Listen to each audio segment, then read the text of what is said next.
Turn this down a little bit. Hopefully my speakers are working today. Making sure I see a little green light. Yep. No red lights, please. That means I didn't charge it right. Just like a car. No go. I'm listening to a song in my earbud so I don't get in trouble with YouTube. Because I like listening to music. So it's not so dang quiet in here. And listening to DMX, Lord, give me a sign. But I can't put it too loud. Which is kind of hard to do with the earbud in your freaking ear. Hopefully everybody's doing good. It's Monday and it's Memorial Day. Monday the 26th. Amen. Archangel Gabriel is for Monday's Angel of Mercy. Thank you, Archangel Gabriel. I got a bunch of angel numbers I was supposed to write out, and I just started to, and I gave up. But I got a magnifying glass that's got a fancy light on it. That's funny. The one I picked right now. Let me get it. In fact, I'll read it to you guys. Everybody wonders why I stay positive. I'm like, oh, I buy all these little angel of the day and things that make me happy. It doesn't take a lot. Okay, angel number 222. You have the ability to light up the hearts of all those around you like an angel on earth. You were born to shine. Can't make this step up, people. I went and started going through them to add to my box of all my index cards. I like adding the angel numbers and some Bible verses and all that fun stuff, change it up. Because sometimes this stuff gets depressing. So you need little pick-me-ups every once in a while, like that one. I was funny, I was talking about the light with my magnifying glass and said, you light up the world. I'm like, yeah, I'm starting to do. Give you little SOSs with my little light as long as it doesn't go out. And then I'll be trying it with something else. Yeah, today feels like a Sunday, even though it's Monday. Because I see my neighbors, they're cleaning the yard. And they're never home, so it just feels like a weekend or something. Like they're home on the weekend. So I got a whole bunch of stuff I can go over today. I actually need you. That's why I put music in my ear.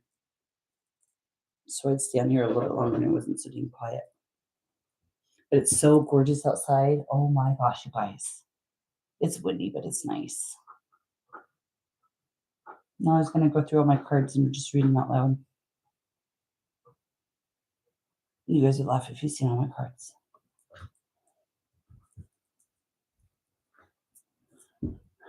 And then today, for my cute little calendar, it's got different stuff. It's not all animals. It's whatever comes up.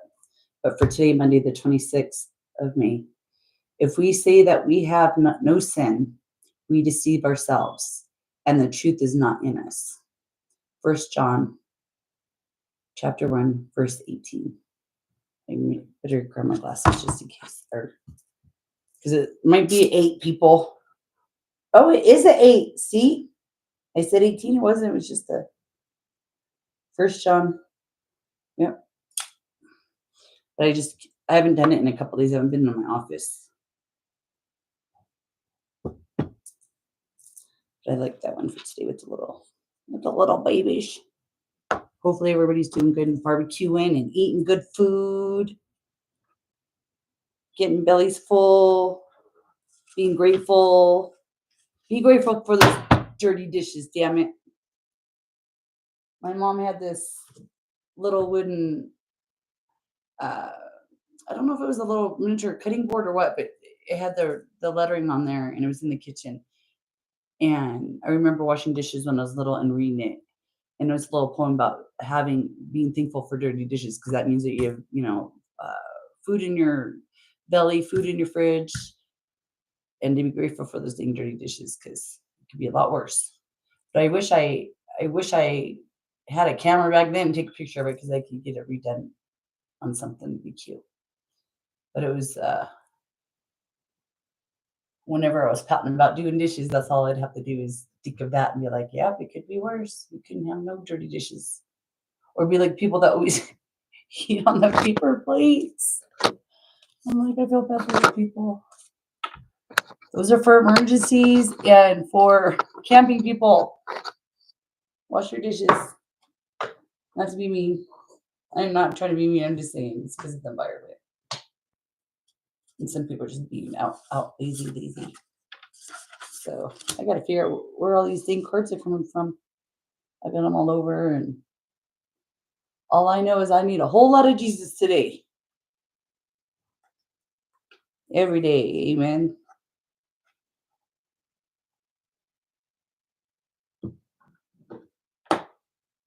So yeah,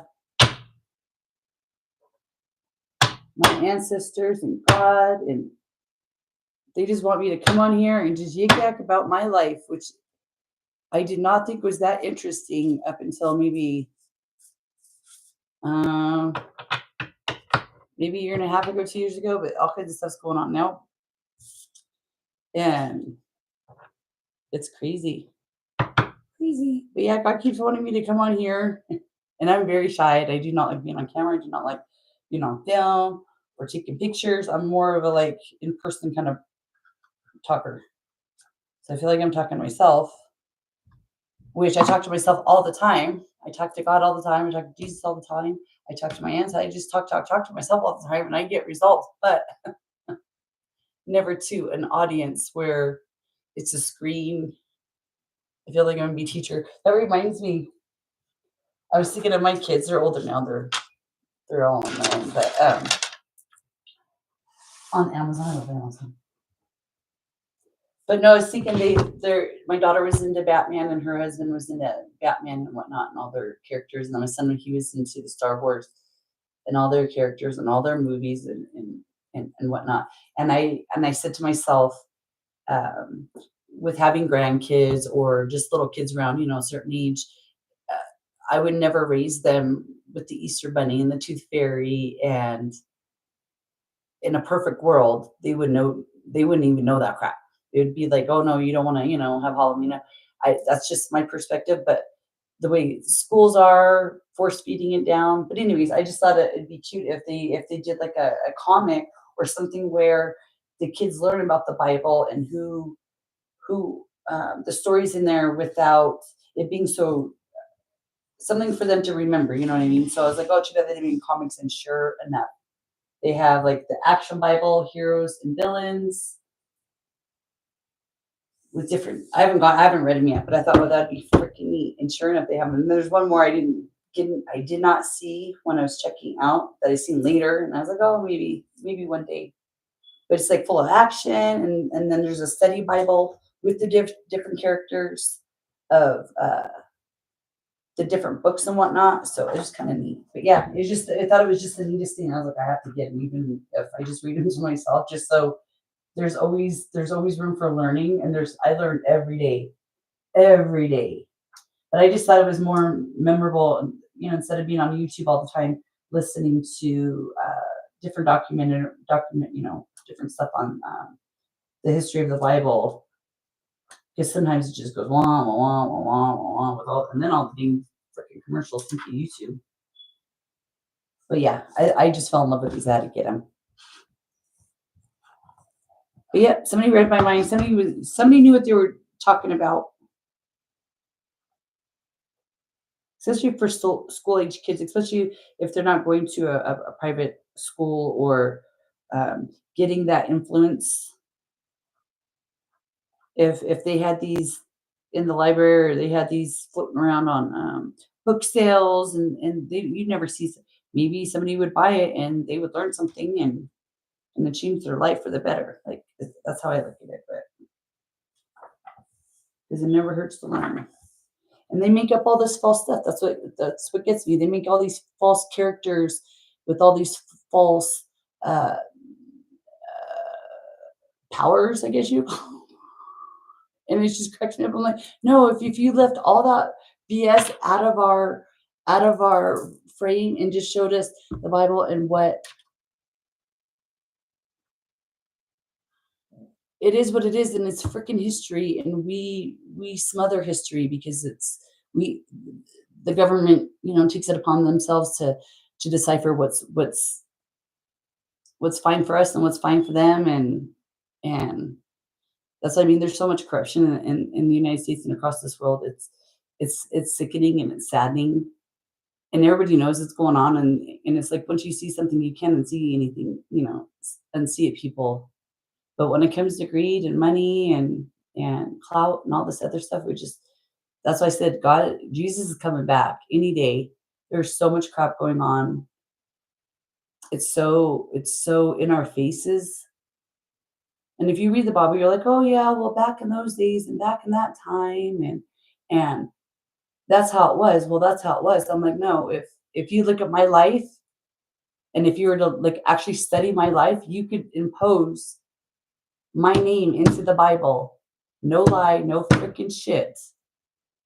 And God warned us. It's evil. It's gonna be then, it's gonna be now, it's all in between. And everybody just follows suits like little, you know, hold on, guys. They put some stupid commercial. Yeah, you two mean you need to talk about this commercial thing. For instance, when I was growing up, after a certain time, they would have whatever adult, I call them adult commercials, just stuff that the kids shouldn't be looking at after 8 o'clock or 9 o'clock because they knew the kids would be in bed. And it was just a respect thing. And you knew after a certain time the kids were supposed to be in bed. Nowadays on YouTube, you could be at 3 o'clock in the morning, I can't sleep, and I'm listening to whatever they got going on, and you block it and then they just come back, and you block it and they just come back, and they block it and I'm just like, come on YouTube, you're getting paid for all the stuff. You would think there'd be a rhythm where I wouldn't have to let, and I put on there why. I don't think a 6-year-old scrolling overhearing on his mom's phone about whatever's going on this, and it's a commercial. You're not selling, almost said something. You're not selling Tide. You're not selling washing machines. You're not selling anything. You're just talking to talk, and it's a shock factor. I'm like, okay, I don't have to hear that every time I want to listen to a song, do I? I have to pay for that crap, but they're already getting paid. I'm already blocking. I'm like, okay, I don't know how to make this work, but I guess I'm gonna have to pay for it, so I don't have to hear raunchy stuff. YouTube, it's raunchy. It's just raunchy. I was like, oh my gosh, doesn't make any sense. It's not like I said, you're not selling anything that is abuse to anybody. Even if it's like a fantasy, I'm like, do they seriously fantasize about what they're talking about on here?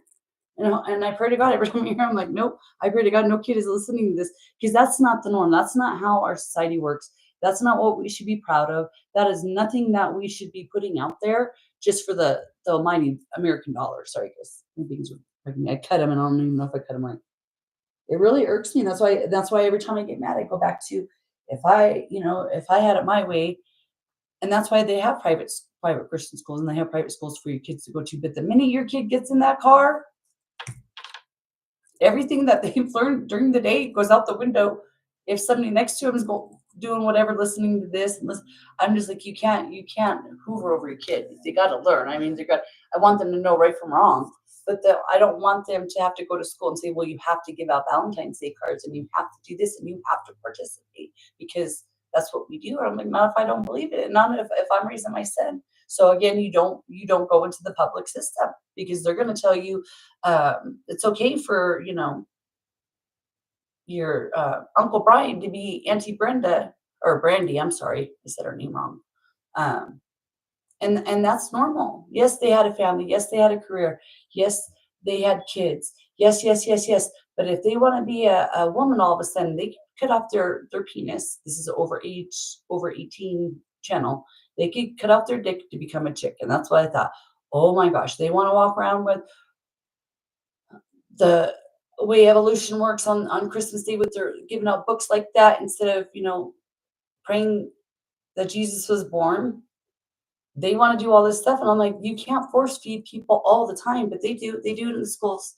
So even if you're handling your household and you think that, hey, I got a hold on this, you don't. You absolutely don't. Your teacher, the professors out here, and the students, and they're going to hear. So you're going to have to just say, no, that's not what we do. We do not marry our first cousins.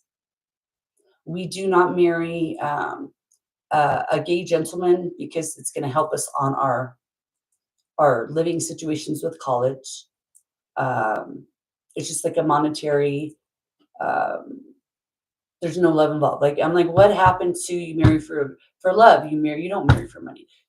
There's no values, and it's sickening because it's in my family and it's everywhere. It's not just I am nobody special, but with mine's a little bit more intense because there's so many family members involved with their greed and their people call it fuckery. It's just being deceitful and lying when they could just be honest. So with me, I learned to tell all myself, like, oh, if you did something wrong, just telling yourself because it's going to be easier in the long run. Then nobody can hold nothing against you. If you lied, then somebody could hold, well, you lied and you weren't, well, you got two fucking things against you now. That's how I look at it. You did something wrong, but then you lied. Now you got two. And it just keeps going on. I'm like, oh my gosh, you know what? If you just fucking, even if you're telling yourself, at least you're going to get in trouble for whatever you fucking did wrong, but not get in trouble for lying, perjury, falsifying documents, jail time. It gets fucking serious. So I was like, what is wrong with these people? Instead of just saying, you know what, I fucked up. Nobody's perfect. Everybody's human. Everybody has their issues. Every day you got to wake up and smell the coffee. That's how I look at it. You got to smell the fucking coffee. Did the coffee burn because you left it on all night and you fucked up and didn't watch pot? I don't know. Every day is different. God has a sense of humor. If you look at it in the sense of nothing's going to be perfect, nobody's going to be perfect, just make the most of what you got. You didn't have to buy a new coffee pot. You could still fucking make coffee. You learned your lesson. You should have just washed it off and not left it on. Just it's just stupid stuff, you know what I mean? But that's how you live and learn. And I crack up. I'll laugh at myself. I'll tell myself because I see how people feel and what they have to go through when they're not being honest, and how it snowballs into this big old thing, and then it becomes like, well, now that you lied to your coworkers, now you got to lie to your wife, and now you got to lie to your kids, and now you got to lie, and now you got to lie, and now you got to lie, and you didn't just lie to that one person. You fucking lied to 99 other fucking people now because you're worried about, well, whoever what they thought. Well, fuck them, whatever they think. You're allowed to have your own feelings, your own beliefs, your own whatever it may be. You're allowed to have discussions with people and say, I agree to disagree. That's God's like, hey, you love thy neighbor, you love thy brother, you treat people the way you want to be treated. Nobody is gonna get along, even family members, whatever, boyfriends, girlfriends, husbands, wives, kids. It's the game of life. And it's written in the Bible that, there's going to be a time where people are going to be fighting with their in-laws, their mother-in-laws, or their moms, or their sisters, or their brothers, or their kids, or whoever it may be in your life around you. You're going to have an issue with, and you have to learn to deal with it. And it got to the point where I was like, okay, do I always choose everybody else's feelings? And that's where I am with my life. Do I choose everybody else's feelings just for the sake of getting along because that's all I've ever done, and I'm the one getting bit in the butt all the time? Or do I stand up for myself and say, you know what? Screw you, screw you, screw you. No matter what you think of me or of me, you didn't walk in my shoes, you didn't walk in my boots, you didn't walk in my flip-flops, you didn't walk in my heels. And I have that kind of fucking layer of people where I'm 51 years old. So when you do tarot, oh gosh, when you do tarot, they talk about lifetimes. And I think a better way of explaining it is it's like if you have been married and then you've gotten a divorce and you got married and you got divorced and you're married again. I'm all, fuck, that's like 3 fucking lifetimes. You have 3 sets of in-laws, 3 sets of whatever. You know what I mean? It's layered, and you're older now and you're wiser now and you're like, okay, yeah, we were young and we weren't in love, or we thought we were, or whatever. But when you do the tarot and the energy, they say, oh, your past life. I'm like, yeah, bitch, is my past life. I had to go through that. And it wasn't from the ancient Egypt times. We're talking 30 years ago I was dealing with this, or maybe 40 years ago. And it's not that, I mean, it seems like it's ancient history because you don't think of that when you get a divorce and you move on, or you don't think, you don't, well, I mean, I pray that people aren't doing that. You move on, you move on, you move on. You get an extra layer, you get an extra personality, you get extra calluses, you get extra everything every time you move on and you better yourself. And you can look back, you just can't dwell on like, oh, I should have done this, because then you wouldn't have learned. I mean, if everything was fucking perfect, then you'd just be wherever you were to fucking, you weren't be where you were now. But with my life, I've always I call it pampering because I don't like to argue. I don't like to fight. I don't like to see people upset. I don't like to see them hungry, thirsty, tired, worn out, hurt. Uh, so I go along with the flow and I'm like, hey, I'm still good. Me and God are still good. Yes, yes, yes to people until they started fucking me over, like royally fucking me over. And it became a spiritual war with everywhere that I went to, with my family, my friends, work. And they couldn't, and I couldn't fathom. I'm like, why are they just coming at me so hard with so much stuff? And I realized, so I am really good at deciphering people, reading people, their energy. Um, I don't even mean to. I am so bad at it that I know I'm doing it. And now when I talk to people, I have to look off their eyes. So people say, why is she looking up over there when she's talking to me? It's because I'm trying to just tell you facts real quick, boom, boom, boom. And I'm not trying to get you. I'm not trying to get how you're going to respond to my thoughts or what I'm expressing. So I do that because I'll start reading you and then I'm like, what was I thinking? Because then I'm worried. I'm like, oh, well, he's doing this and I can do two things at one time, but it's like a friendly thing. Like if I know you and I trust you, I will literally just go boom. Okay, so blah blah blah blah blah blah blah blah blah blah blah blah blah blah, and then I go back to you and you're like, why couldn't she just look at me in the face? I'm like, well, I was just reading you off information. I wasn't trying to get you to come to dinner or have lunch with me. I wasn't trying. It's just the people.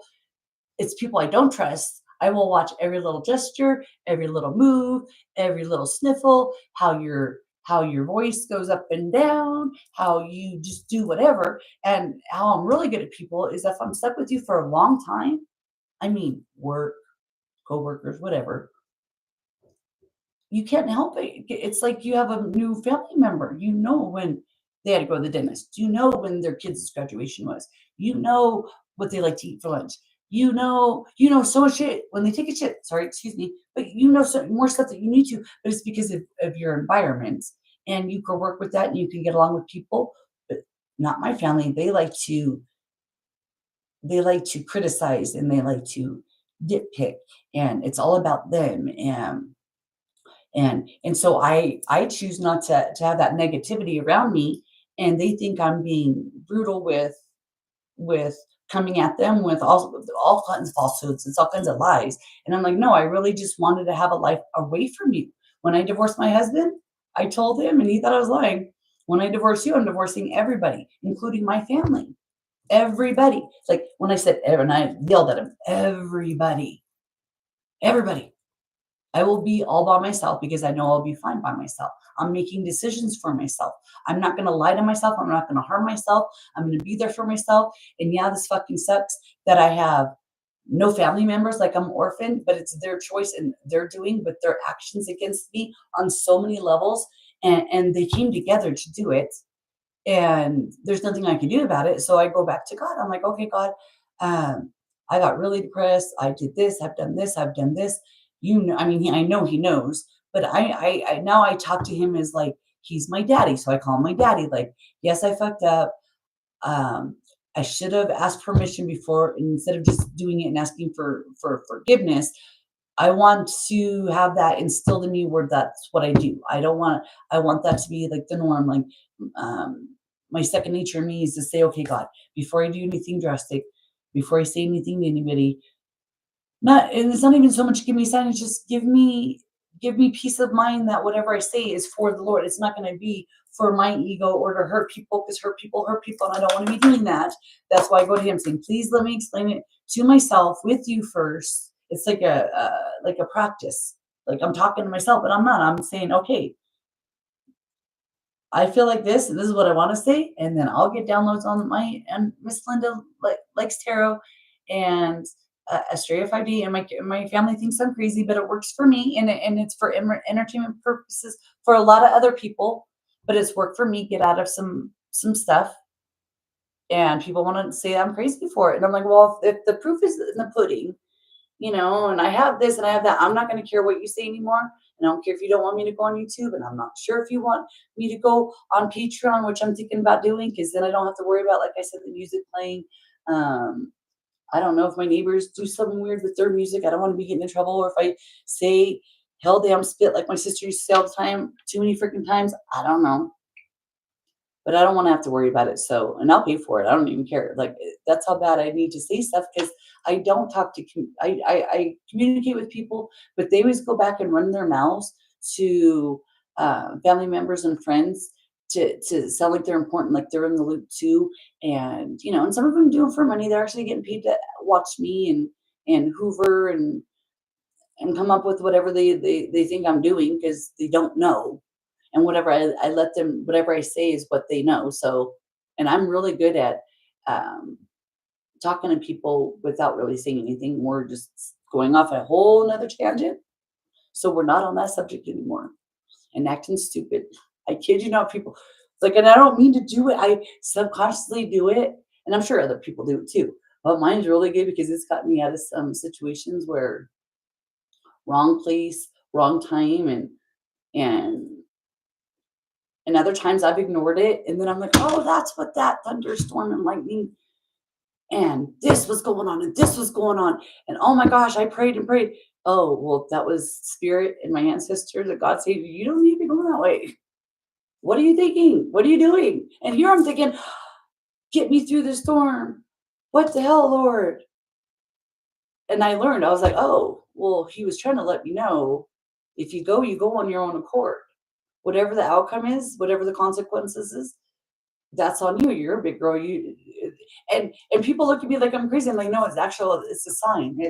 It's a gut instinct. It's your discernment. But at the time you're like, oh my God, I'm driving through this hailstorm now. And oh my gosh, now my windshield wipers are going 1,000 miles an hour. And I've never been in this state and I'm lost. And it's fucking scary shit when you don't like driving for one, and then you're doing it to go visit a friend who you find out doesn't even give a fucking shit about you. When you get up there, you're like, oh well, fuck, I went through some shit. I felt like I was a fucking professional driver now. I could become a truck driver. Fuck the shit I had to go through in all those states to drive 1,900 miles plus whatever the change was. And then to do it back again and then back again. I was like, oh yeah, I teasing. I would never want to be a truck driver. I give kudos to all you drivers up there. Bless you on your travels because yeah, she their fucking potholes. But like I said, I was just like, but I'm gonna go anyways. And this is where I laugh because there was a point where I say, I am so scared. I think I'm gonna turn around and go back. And I sat there for half an hour with other vehicles while the water in the road is going up our cars and we can't travel. I think it was in Oklahoma. But anyways, yeah, it was gnarly. It was scary. And I remember sitting there for half an hour saying, oh my God, I'm just going to go. I'm just going to go. I know how to get fucking back. I don't need to go. Maybe I could just go back home and fly. Fuck this car thing, right? Plus you're by yourself. But I love to drive. I love to rock out. I smoke cigarettes. I love to, have a cigarette and rock out and go see God's country and go see, because where I go, there's cows and cattle and whatnot. I love seeing people's farms and the old windmills, even if they're not working. And I just love, love, love driving. But I don't like driving when it's fucking hailing and the wind's blowing and your car feels like it's been moved a couple times, like literally off the road, and you have no control over if your car wants to be picked up and moved because that's what God did. And you're like, oh God. But yeah, I made it there and back, and I still didn't learn my lesson. I still went back up there, and it was like, okay, we already gave you the first warning, then you get second warning. What are you gonna do? And I'm like, okay, I learned my lesson, Lord. I don't need a third time around. And that's why people get upset with me, is because I pay attention. I learn my shit. I don't want to keep getting in trouble, keep getting hurt, keep getting abused, keep getting overlooked, whatever it may be that's upsetting me. If you don't want to go insane, and you're doing the same thing, it's gotta be something. Something's gotta change. But I thought, okay, I learned my lesson. I'm not gonna do this again. And we don't have to ever worry about me praying to you to keep me alive. Yeah, it was gnarly. I wish I still had that on video. That was the wicked. I've been through some storms, sandstorms, windstorms, snowstorm, but this is like everything rolled up into one, and to see everybody pulled over, and you couldn't even see the vehicle's lights. They're on. I literally said, I have my vehicles. I don't want nobody hit me. I didn't have my dome light on. But I would just sit there, but I was so bad. I remember wanting to have a cigarette and I couldn't even roll down my windows a little to have a cigarette. So I just sit there the whole time going, but it was so bad. I thought people left. It got like really bad. Like I said, it was just bad. But I thought people left. I said, oh, maybe I should pull up because I don't want to get rear-ended. And when I turned on the car again and turned on, I hit the high beams. There was cars out there and they did have their light. I turned off. It was just the rain was coming down with it so hard that it was invisible. It was like a fog almost, but it was so hard, the water. But yeah, I was like, oh my gosh. But yeah, so I just learned to do things by myself. I tell other people, and they're just like, whatever with you, Blondie, whatever with your stories.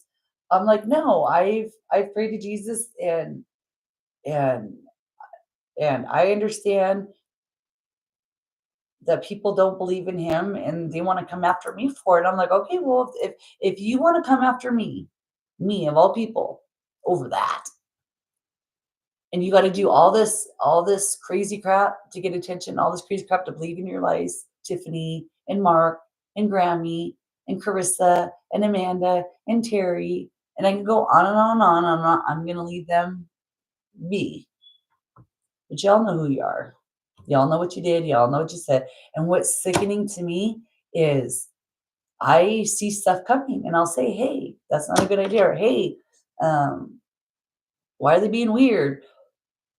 Are they having an off day? Oh no, they're just being a fucking bitch to me. Oh, okay. Well, now that I got to know that you're just doing it to be coming at me, and it's not because you're stressed out because you're overworked, stressed out because you're underpaid. I always give everybody excuses and reasoning on why they're because I've been there and I'm like, oh no, I've had backache and like I said, 51 years of fucking shit. Raising 2 kids, you get to know them like, oh yeah, it sounds bad. Calm down, it's easy fix. Not my fucking family.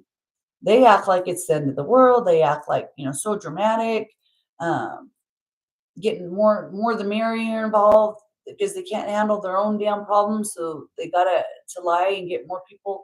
And when I say people, I'm just saying my sister's a massage therapist. So her clientele over the last 30 years, she's been doing it for 30 years and running with her friends of the upper class, I should say. She thinks she gets her way all the time, and she does, and it's worked. And that's why when I say I get downloads, and it's not going to last for long, and I will get my justice for what's happened to me through the stalking on my cell phone, mirroring it, mimicking, pretending to be me, doing some awful stuff where the adult services came to my place of residence in California to come check on me, and it's not what you say, it's how you say stuff. But then with them, it was what they asked me, and it just astonished me. I had the cops come to my house. These people will not let up, so I moved, changed my phone number, which I'm going to do again. So that's why I was letting everybody know they should email me, because I'm not going to give everybody my number. I'm not going to text anybody. I'm going to do what I need to do to get my house set up with the phone number I got right now, because it's just a convenience. But yeah, I'm giving it like a couple weeks or whatever. I'm going to change my phone number again. And when I say, my mom used to say 86, I'm going to 86 you. I'm going to do this, over whatever petty stuff. It was the control antics she would use with us kids, It's like she used to do the countdown, 3, 2, it's what she had to do to raise her 3 kids, to keep us in line and check. And that's her way of thinking and how things should be done. But she thinks she could still do that to me when I'm 51. And I'm like, Mom, she was telling me stuff when I was 21 with my own child, what to do, curfews. I was like, if I moved out of the house when I was 18 and I graduated at 17 and I haven't really helped, you helped me, but you told me at 18 to get the fuck out. I got the fuck out. Why would you, and I need your help at 21, you told me to get the fuck out. So why would I come back for round 3 to get 86th again? Or I might get 86th. Or, and when I don't care, she goes after my kids, she goes after my friends, my husband. She tears a new one into me because it's just the truth. I don't need you to dictate to me, because all you did was fuck me and my brother and my sister up anyways. I mean, we're all kind of cuckoo from the crap that she put us through. And I thought we were doing good, good jobs. We got our kids. They're healthy. They're happy. They understand how life works. Oh no, I find out later, even though my sister goes to church, she's not really the church type when she's pulling all this crap. Or my mom, when she says, God bless you, or she'll say, oh, this. My mom has never been to church since I've been alive, 51 years. So just saying, she's never read the Bible. She's never said a prayer. She's looked down on people like they're goofy, or they've been brainwashed if they believe in Christ. She'd send us to a private Christian school and would send us to things. So growing up, I thought, oh, my mom believes in that. And this is what she's saying. God bless you. And, oh, bless you, child. And she would say all this stuff. So I honestly thought, oh, my mom believes in God. It's just kind of cuckoo for Cocoa Puffs. Oh, I need to get tissue. They stole my rifle. Thank goodness it was almost empty.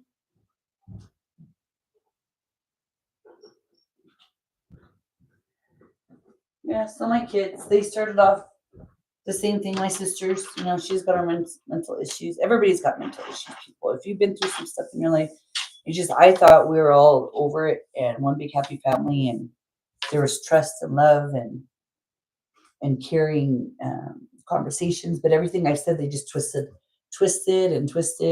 and lied on me. And so I was just done. So I was like, okay, I give up on you guys.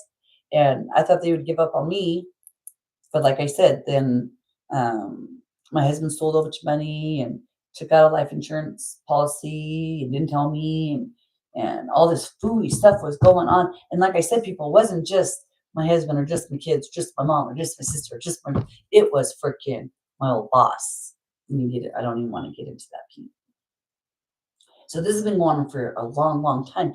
And when God took me away from all this craziness with their energies of lying, and me like knowing that they're lying, knowing something's not right, but actually not seeing their faces. Like I said, I gotta look away.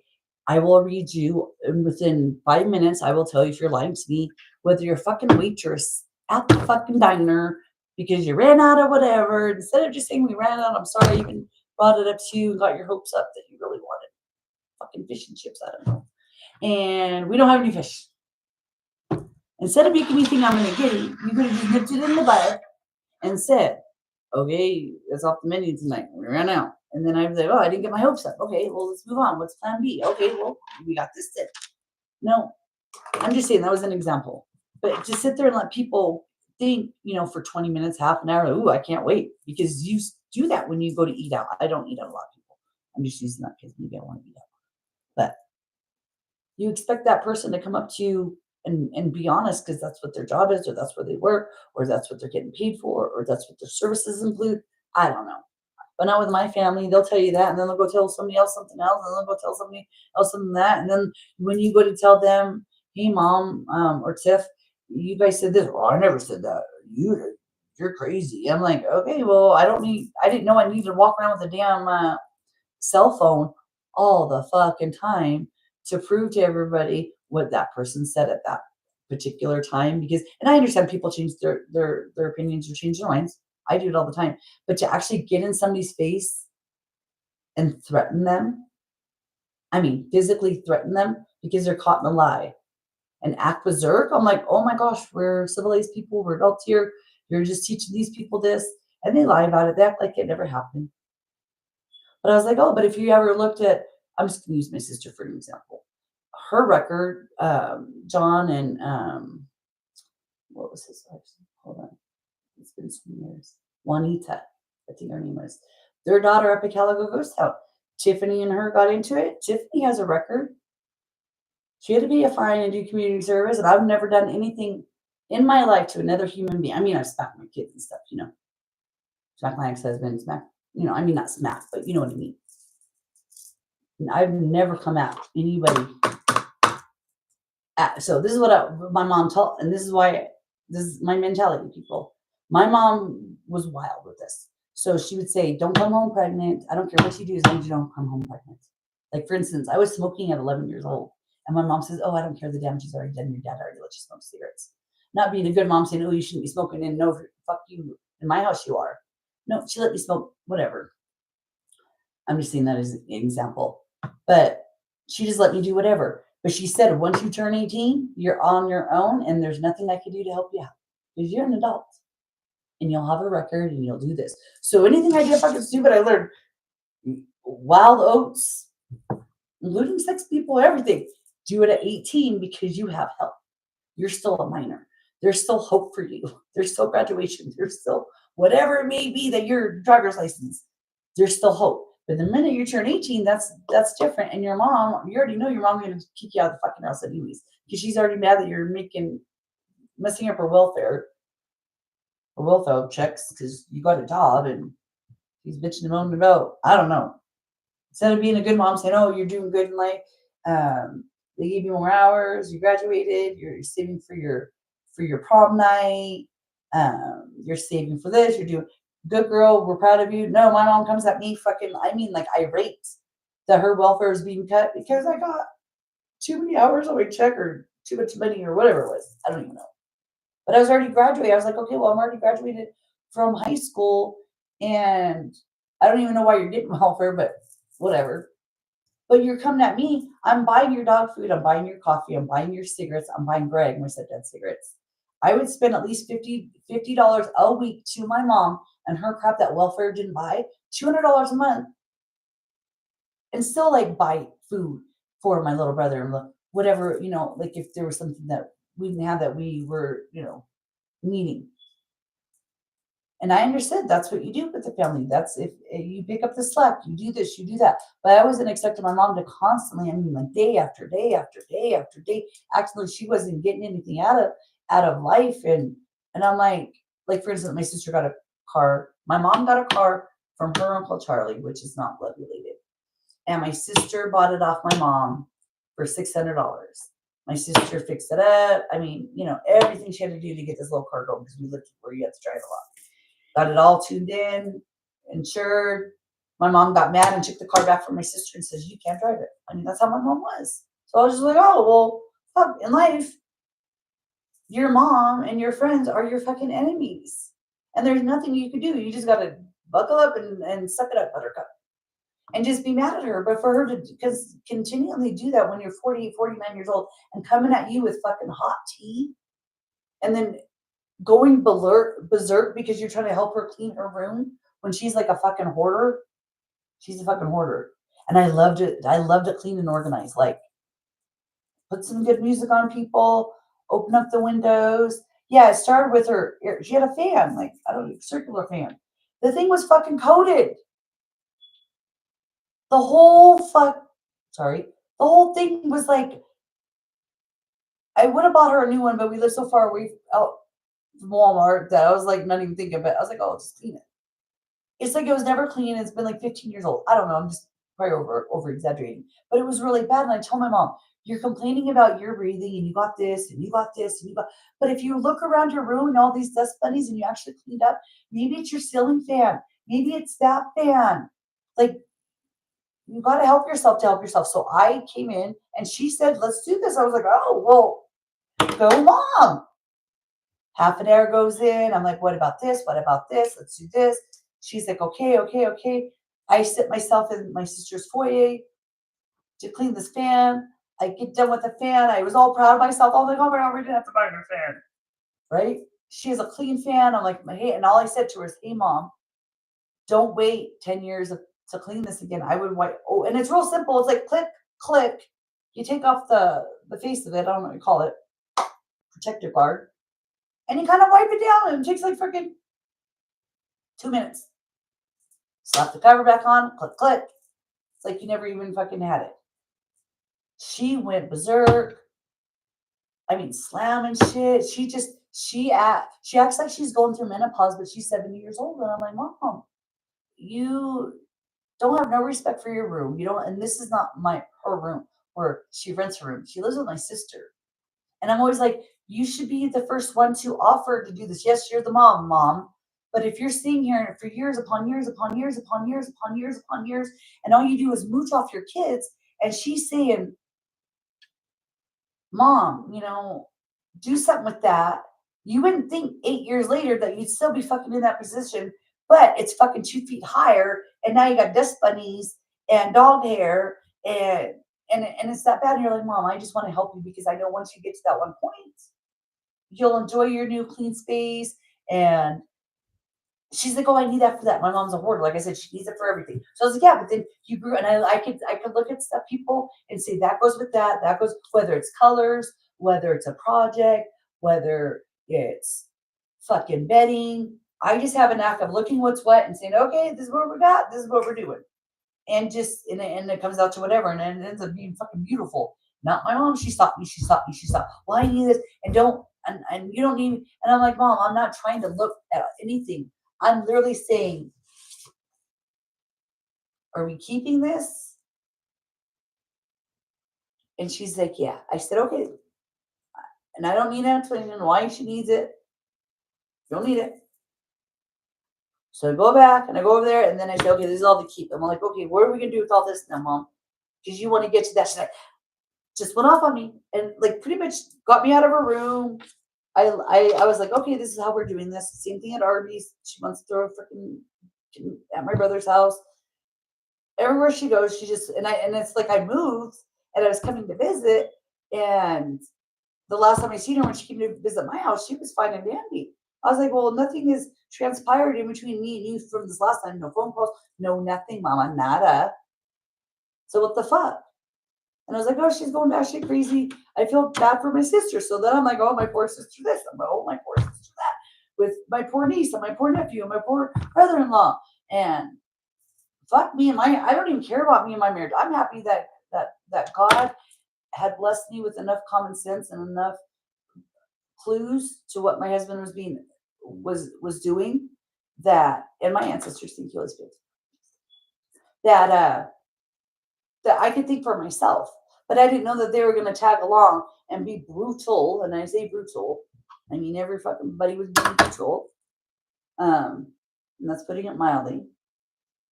To come after me like they were going to fucking unalive me and shit. So I was like, oh my gosh, what is wrong with these people? And like I said, my sister did massage, so she knows the higher ups. I mean, she went on a cruise to learn how to Italy to go meet moms. And at the time, I'm like, oh, you own a business and you own your own house and you're going on all your trips and you say you make this much amount of money? Well, how? And tell me what else you're doing, because I took the same massage classes you took. I did certain things and then I stopped. But then you're doing it like, so I was like, oh, well, Aaron must be her husband. Well, then that's where that comes from. But then it becomes more and more. And I'm like, well, and you guys are spending more and more. I was like, you guys are being fucking stupid with shit. You're going to end up, this is what I thought. So back in the day, BNSF, with all their employees, everybody was working.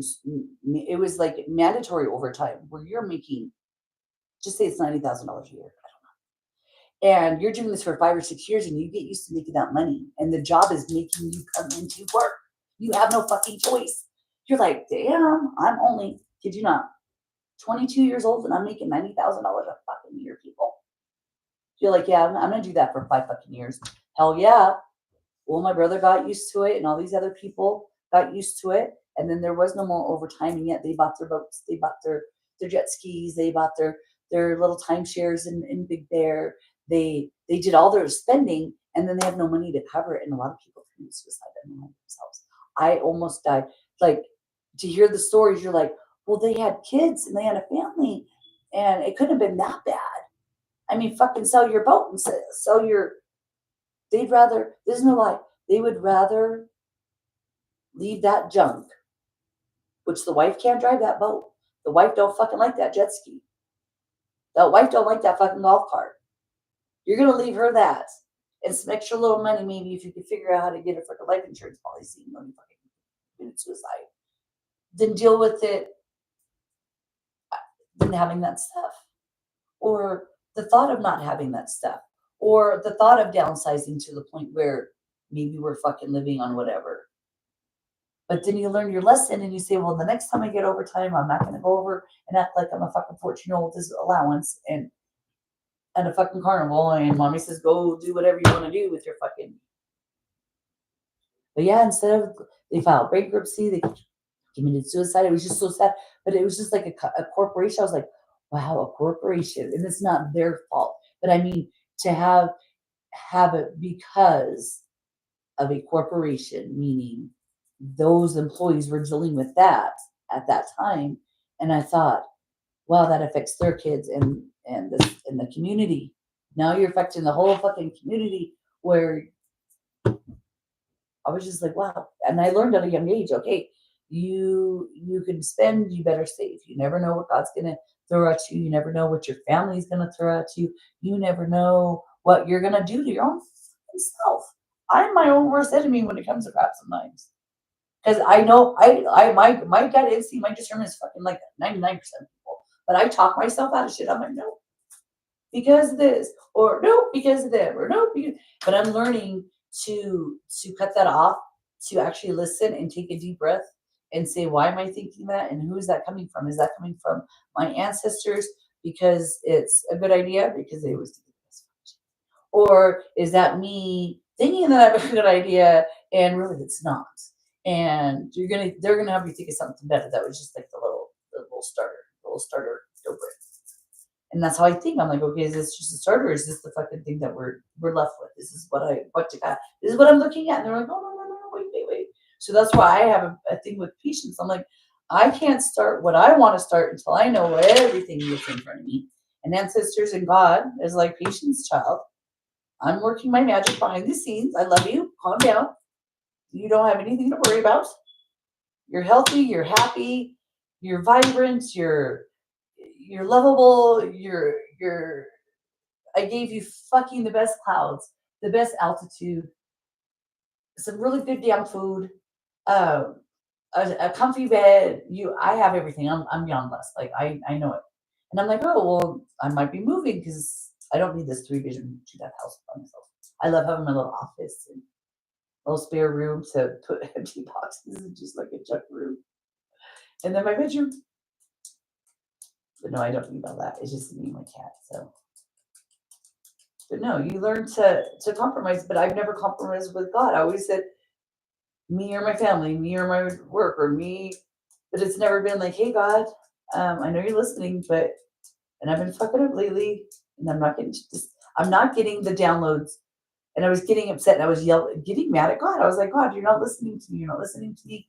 If you're real. And this is where it all like changed for me. I was like, I literally called out God and I was upset. If you're real, because I don't want to die. I don't want to have to go to heaven or go to hell to find out if you're real. That's what I told him. If you're real. Because I know you're real, but like, do I have to die? And then I know, is that how this thing works? Then I know, okay, yes, I'm a child of God once you die. So I was like, is that how this works? You literally are buried 6 feet under. And then you know of all the glory of God. But until then, it's just best believe he's watching everything and he knows everything, and it's better just to ask for permission than forgiveness. Even if you're being bad, people, he knows I smoke pot, he knows I smoke my cigarettes, he knows I've been alcoholic. Praise Jesus. I prayed to Jesus. I prayed to Jesus, and I prayed to Jesus. And he made a miracle happen. And I prayed to Jesus on some other stuff. So I'm like a walking little miracle. And people are like, why are you so happy? I'm like, well, for one, I'm not in the grounds, right? Love you. I am not in the hospital. I'm fine. I'm happy. I'm healthy. There's no complaints out of me. And yes, I have my bad days where my fucking fence that my husband put up, the whole fucking thing came down in the windstorm. And like, it was a couple pieces at a time. It wasn't just one big thing, but it just got worse and worse and worse and worse. And I'm like, and yeah, frustrated because I have no privacy. Now I have like all the neighbors' trash I could look at and want to do a cleanup. Order special for the neighborhood I live in. No, in all fairness, they're older people. They don't care. And let them have their shit. If that's what they work for their whole life and they're happy, I'll just try to get my fence fixed.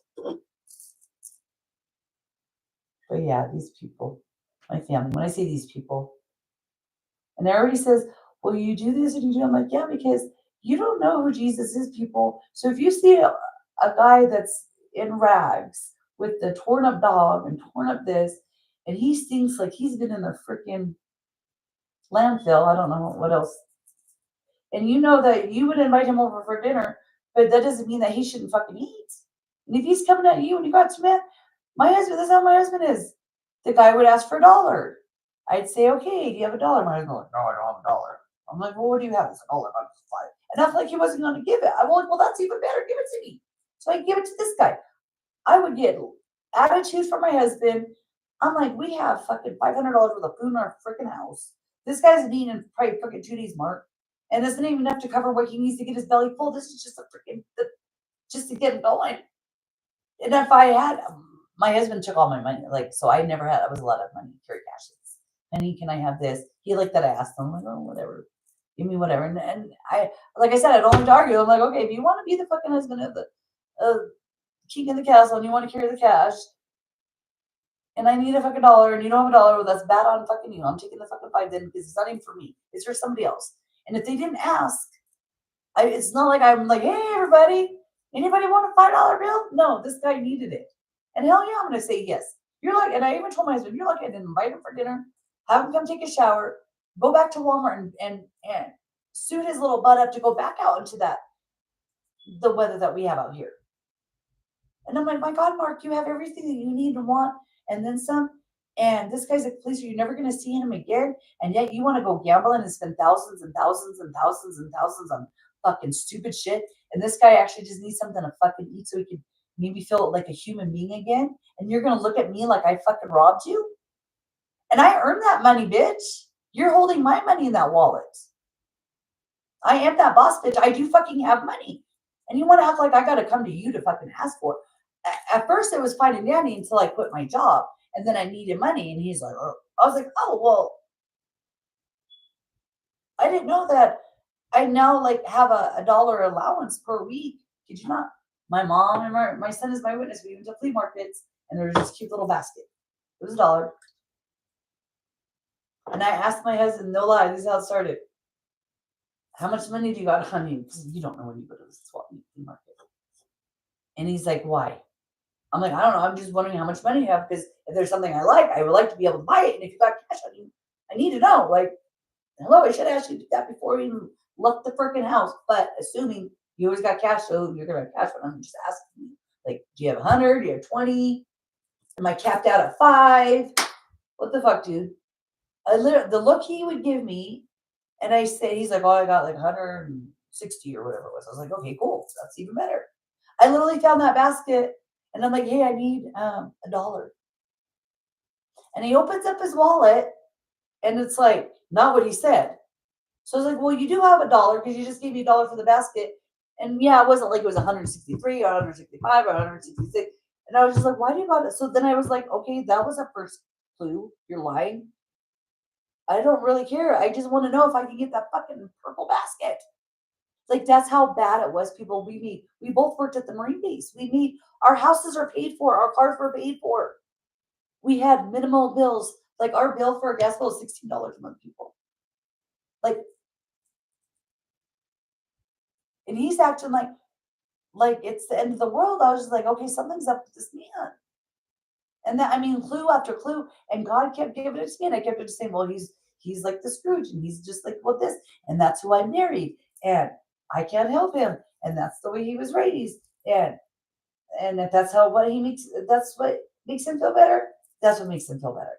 I don't fucking care about money. I don't fucking care how it makes you feel. But when I need it for me, I better not have to pull fucking tooth and nail and beg, borrow, and fucking steal to make sure I get a little fucking dollar basket. And that's what it came out to be when he moved me out here. It got bad, like horribly bad. And doing this and doing that, I was like, okay, getting these clues. And when I said I wanted a divorce more, he pulled even more crap. I'm like, oh my God, what are you doing now? On top of my family, on top of, I was like, okay, if you want to be stupid, I'm going to let you be stupid. If you want to be fucking really stupid, I'm going to let you go to the gentleman's club with your boss, with the contractor, because you can't in Bakersfield, because the government pays you. You can go on TAD with Pete and go do this and this and this and that. You're allowed to go fuck around and lie to me and control me to the point where I'm like, I want a divorce, and you're going to come after me like you're going to unalive me because I say I just had enough and you can't make me lie for you no more. You can't threaten me no more. You can't intimidate me no more. You can't do a fucking thing to me anymore. My name is Gibbons. It's not Ulibarri. So, and even when up until that point, you prolonged that darn divorce and did so much crap in between. You got so many more people involved, Mark, not including the little, we're going to call him Daniel, even though his name is not Daniel, but we'll go along with Daniel and Oscar. Again, I go back to I read people. And if I've had a year with these guys driving me around and I get the norm and all of a sudden there's one little thing that's not fucking normal, don't act like my ancestors aren't fucking holding me back in my fucking seatbelt. Bitch, this is who we've been warning you about. I've been getting warnings. I get warnings, people. I did not. There's another Oscar in California. So I thought it was like all past tense. I was like, yeah, that's what he did. Oh, whatever. I don't have to deal with him no more. They were fucking warning me about this Oscar. And I was like, are you fucking kidding me? Linda likes tarot. She's like, the closer than you think, the close. See, with tarot, there's so many energies and there's so many people in my crap. And like when they say cousins and coworkers cracks me up because they're talking about my sister, but me and my sister haven't been coworkers since we were like in high school, right? And we're adults in fucking 50. Don't matter. We were a coworker at one point. So you read between the lines, you know what your story is, you know what other people's story is, and you think, oh, they don't know what they're fucking talking about. I'm like, yeah, I understand everything she just told me. I'll go through the transcript. I will tell you name for name, alphabet, birthday, what they've already done, and when I knew about it. How's that? This is just confirmation. When I was in Barstow, Newberry, and all that other shit, Mom, Tiff, Terry, Amanda, it was all these clues. I did not, like I said, I was making excuses because we're in the middle of selling a house, or we're in the middle of doing this, or I'm in the middle of doing this, or I'm worried about Chris's wedding, or I'm. I preoccupied myself to the point where I didn't give a fuck if you guys were fucking me over. I thought that was my life. Little old me was like, oh, well, that's what you get. That's the hand you were dealt. Make the most of it. Have fun. You can't help them fucking make their bed. You've done it, and they just tear it up. They don't give a shit about a clean house or a clean bed. So just leave them alone.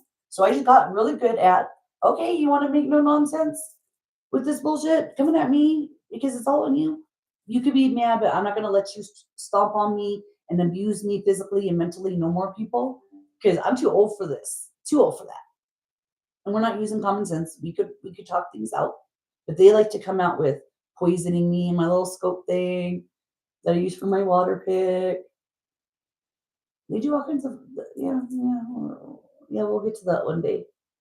But when I tell you, Oscar and Daniel, I read fucking people, and I try to warn you. And y'all are he, this, and he. And it's the way everybody acts. And then they act different. And then they act different. And I'm like, why am I reading that, MG? That's kind of fooey. Well, why is this? Like I said, I do not want to throw the bus. It's just like, for instance, Daniel would say, oh, Oscar's doing this. He didn't come out to work today. And I'm like, oh, poor Daniel. You're such a hard worker. You're always out, I'm going to see her. You're always out doing the calls because somebody else, as a boss, I'm giving you kudos to being Superman for the day because there's somebody else to help you out. You got to do what you got to do as a business owner. You got to take those calls. So I just think it is whatever. And then you hear that about, over a year's time, maybe just say 10 times he's bitched about Oscar about that. And then you hear Oscar bitching about this. And then you hear C bitching about this. And then you hear them saying this. And you get to know all their little stories without even fucking trying. You're like, wow. So did you, okay, that you guys are high school friends. You guys are like brothers. I think it's kind of cute. But then when you guys want to act like I'm in the mix with a little extra something, I'm done with you guys. I'm more mature. I don't need your fucking ride. I could go walk to my mailbox, go walk to get my cigarettes. Sorry, guys. Yeah, it fucking sucks because I'm 51 and I go walk 3 miles and I don't like it, but I'll do it. But I see God's bluffs and like I said, his wildlife, and it's just getting my butt going. And once I get back, I'm like, oh, thank you for making me go. And it works out. It's just getting my butt getting there. And once I start going, guys, you guys can't fucking stop me. That's what people don't get. And it might be just you guys pissing me off. I will be down on my luck going, oh, you guys all hear something down the pipeline. And I'm like, oh, fuck yeah, I'm vacuuming my house today. Hell yeah, I'm cleaning my windows. Yes, I'm scrubbing my toilets. I'm not going to be anything like you guys. If Jesus were to walk in my house right now, he has a table sitting waiting for him. I have a 2-seater. It's only me. Clean house for him to come in. I'm not going to be in fucking embarrassed. I don't care if it's CPS. I don't care if it's cops. And I don't care. And I want Jesus to come to my fucking house. That would be like the ultimate guest. Would that not be the fucking ultimate? Yes, I have to fucking clean. Not that he's going to eat. Not that he's going to fucking. It's just the thought of him. Jesus, have a seat. This is my house is your house. I'm not embarrassed. You want to sleep in my bed? Go sleep in my bed. You want to go peep in my thing. And he don't even need to hear it. He fucking knows. But it's just the thought of like, you never know. You never fucking know, people. You never know. And I think it's some good ideas. I was like, oh, well, I've thought of that. I'm like, who's to say that wasn't Jesus that I was giving the money to and whatever and wishing him the best, knowing that he didn't have a fucking pot to piss in. And I had fucking everything. My bills were paid for months in advance. I mean, I'm living like a queen, people. And I'm like, who's to say that he's not Jesus? But it's coming back. Karma is real, people, because I feel, like I said, energy and prayers are answered. And it might not be when you need it, when you want it. But I get mad and then I say, well, I'll get mad and let it out. And that means there's just going to be something better. This just got to be something better than this. It can't be fucking any worse than this. It can't. Lord, are you, I know you got a sense of humor. Are you really like, and I get like this. But I talk myself out of it. I buy myself some more cards for Christ or Bible promises that everybody needs. And say, screw it. You know what? I'm going to sit here and I'm going to gel out. And I might not remember all these names, but I remember the story. And then I say, oh, well, that's kind of funny. That's happened to me. Or that is happening to me. So when we say the Bible is real, I'm like, well, how do I prove to you guys that it is just through me? Because wouldn't that be some fucking kicker shit? Proof. You got this? Well, I got this. And it's happened to me. So it's not like it's unimaginable crap that's only happened in those times. Before Jesus' time or during his time or after. This shit is real time right now. I'm letting you know God is real. Jesus is real. And he makes miracles with us, in us, through us every day. And some of us just put little blinders on. We're not going to do it right now because it's not our time. And like I said, I don't like talking on YouTube. I wish there was somebody here, like it was a podcast. I will answer any question that anybody gives me. And it could be, I say wrong, it could be sexual. And I'll be like, no, I'll be honest with you. Like, no, because it's from experience. And I'm not trying to get down your pants. I'm just trying to let you know, well, that doesn't mean everybody's the same way. Or there's, and it's just for important information. So when I worked with nothing but guys and I was the only girl, they would say, oh, this and this and girls. I'm like, no, don't categorize all of us. And I would stand up for the underdog, which would be me, but it wasn't me because they were fine with me. It was their girlfriend, their wives, or whatever. And they'd say, oh, well, this. I'm like, no, because I'm over 45 and I can still have fucking kids. Never gone through menopause. Not as of yet. Like I said, God works weird ways, people. But just because somebody else did at 35 and their wives did this, but I'm saying there's still hope though. You don't know. Just pray through it. God, if you have faith that God is listening to you and that He cares and He genuinely loves you and wants the best for you, pray on that. Say, God, I know that you love me. Give Him praise that He's there, available, whether you get a confirmation or not. You're just putting in like a little piggy in the piggy bank. And one day your thing's gonna fucking bust open and He's gonna right? Or He might fucking pull the bottom out, little couple of them out, and He plugs it back up, and you're like, Lord, where did this come from? You never know. And it's whatever you need and He needs from you, whether you like it or not. So if you need a fast and they're telling you drink more water, Karen. And I'm like, yeah. And then I don't, and then I end up in the ER because I'm dehydrated. Whose fucking fault is that? Do I have anybody to blame but myself? No. And I know better, and I do it. And it's like, well, if I had help, like everybody, no, you would not, because you already would have just done it by yourself. So I know how to bullshit myself, and and it's me saying, okay, you don't want, and it's God already knows. So it's like, God, okay, I want to do this, but can I do it like this? And it's like asking him, like, can I please do it like this? And it's like, nope, it's all or nothing. You can't, and it's not that you can't compromise with God, because my goodness, you can't.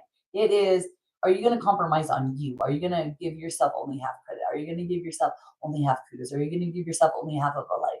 Are you, and you're shortchanging yourself? And then He's like, I want to give it to you all. I want you to fucking have everything, everything. But if you want to be like those ones that only get certain, I don't know, and certain, because that's what, and He gives us a choice. It's what you want. And I was like, well, I want a little bit more than that, and that's all I've known. So if there's true happiness and there's true love of the Lord, I don't care what they look like. I don't care how much money. You get to the point you're like, fuck, Lord, just give me something that I love and I adore and I can grow old with, and I don't care if He's this or if He's that, because it's going to be good and it's coming from God. So He's like, God, whatever you think is good for me, whatever you want from me, it's all good. But when I think, oh, well, I want this, and He's like, okay, you can have it. You go for it. Go to Minnesota and go see Travis. You will find out on your own due time why it never was to begin with. And then the second time I was like, oh my God, I got it. Okay. Sorry, God. I fucking got it. You can't change atheists. You can't change non-believers. You can't fix people. You think you can go in there and going around fixing everybody. I was like, oh, well, I thought, yeah, they fucking come after you. Like you're after them for it. And you're just trying to give them the good news. They don't want to take it. They can go fucking shit it out. It's not like you can't act like you haven't been told. And if it's coming from me or coming from somebody else, whoever it may be, but at that time it came from me, and I was like, okay, that's how you want to treat me, even though you know me for 35 freaking years plus as a friend, right, people? And that's what's going to divide us. I said, okay, well, it's written in the Bible. My cutoff game is fucking strong. It's for my highest good. My mother-in-law, one of my best friends, my husband, my mom, whoever it may be, people. And yeah, it sucks. Because yeah, I love them to get to death. But it's a choice between me going to heaven or them getting their way now. And giving them the choice, you can still get to heaven, people. I still have faith, right? But when it comes down to me, God wanted me to do that instead of saying, well, you and your damn give, and get shit on all the time.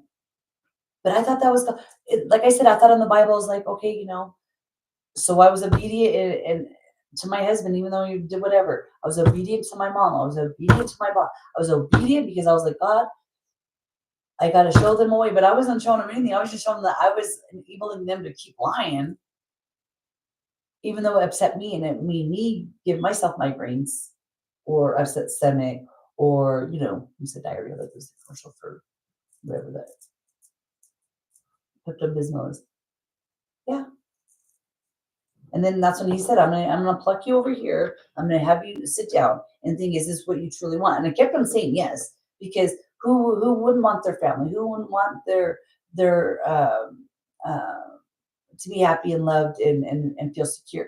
But he was letting me know I could never find it with those people. Those are not the right people for you, even though they're blood, even though that's all you've known for your whole life. If you love me and you love you, then you'll listen and say it's not for you're here to do something else. And it's not to babysit them. And if you want to go around babysitting them the rest of your life, girl, you could do it. But there's going to be consequences because they don't give a shit about you. Now, he's saying, I love you. Just if you take a couple breathers and let me work what I need to work out for you, and then you can kind of get that going instead of worrying about what those bozos are doing in the background, or what they've already done, or what they plan on doing. Whatever. And their little minions and their little puppets. Anyways, everybody needs to needs to learn their lessons, and not being in a group and feeling like you need to be in a tribe and feeling like you need to be included and feel like you need to be all this. If you are living for God and working for God, you will get all that. And you won't need about worry about what fucking size you are, what color you are, fucking what you got in your house, what you got on the outside of your house, and what you got in your car, and what you got in kind of car. You could be the fucking, just be happy. Praise God. Praise Jesus that you died on the cross for, because we're so miserable. We need so much help. And I've been there, done that. Like I said, growing up, I get to see right from wrong, and then me doing it, and then me raising my kids. And it's just like a never ending battle. And it's been like that since the beginning of time, since the way it's written, and nothing's going to change it until one day when Jesus comes back, because he lives. And so that's what I pray for. I'm like, okay, let me learn my lessons now, because he's coming. There's no more pussyfooting around, people. We don't got another fucking decade. I don't think so. There's so much. No, I call it nonsense. It's like evil on top of evil, on top of shit, on top of shit, on top of shit, on top of shit, on top of shit. Oh, that reminds me. I got 2 shirts. I put it up on my thing. And I'm just going off now because I need to see her.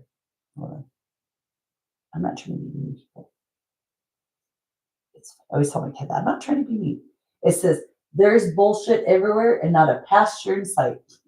I had to buy that shirt. And then the other one I got, oh man, I don't know if it's on there. You can go to Amazon real quick. There's a black shirt. Oh, I have to go over. See, I like those shirts. So this is what I do with shirts. I like wearing them around because I love to see, whatever it may be. But the minute I cook bacon in and get bacon grease, it's the freaking pajama shirt. Why are they doing it?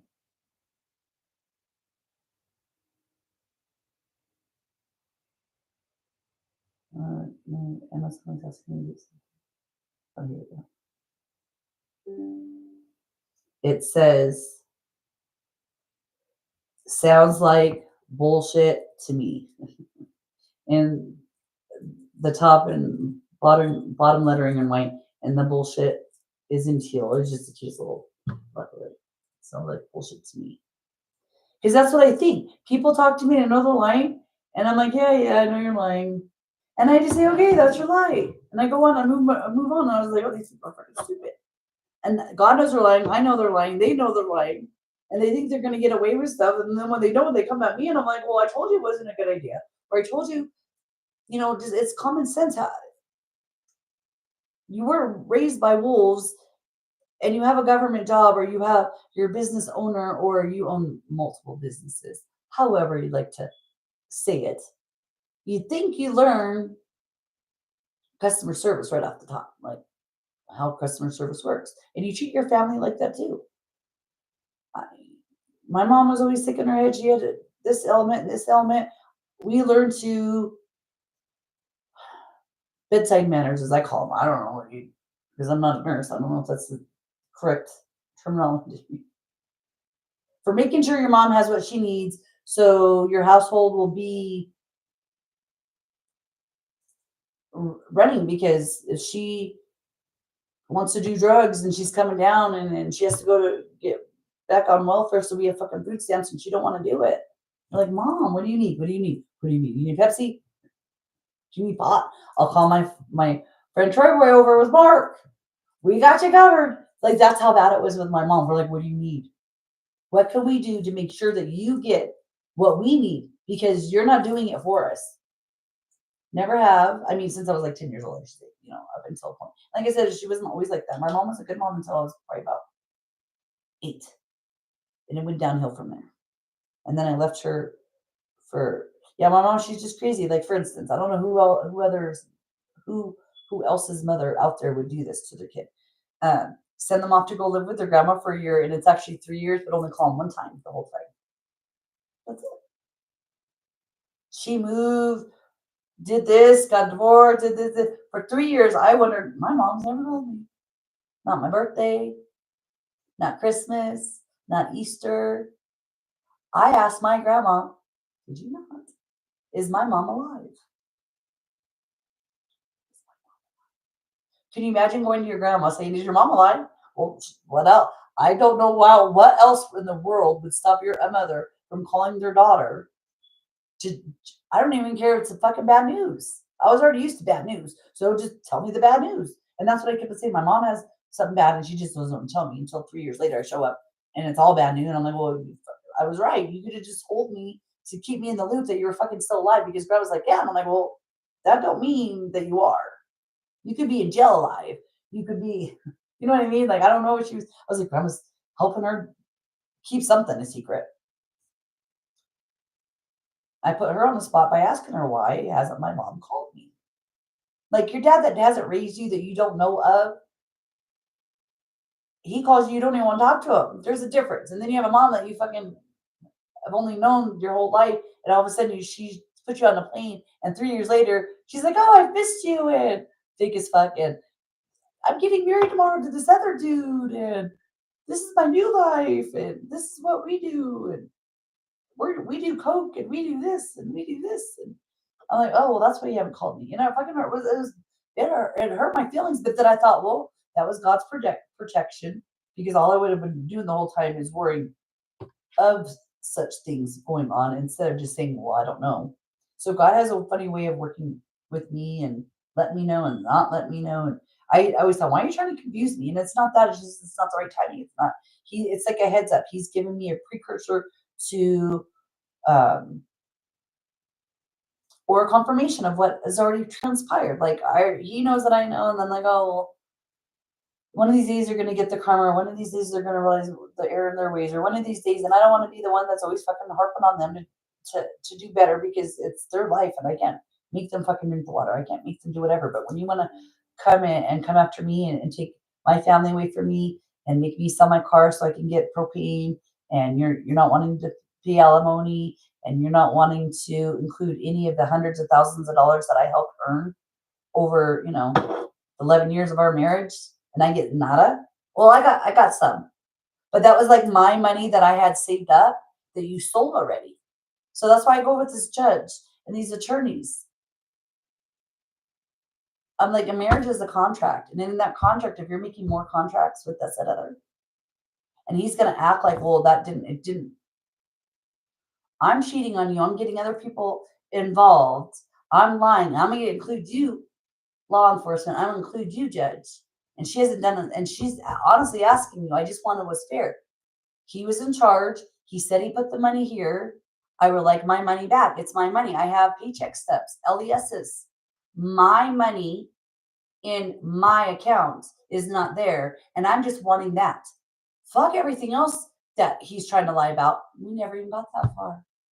And I'm like, 3 judges, really? Let me see how good my memory is, people.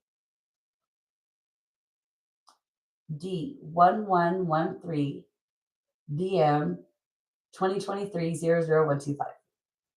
That's our docket number. That's our divorce. And if you look at the very bottom, all these heirs with with mail and not getting this. I'm like, well, I'm getting the letter the judge is wanting to recuse himself from this. I got that. And I also got that I have to appear for the divorce proceeding. But anything and everything in between there, you don't get, lady.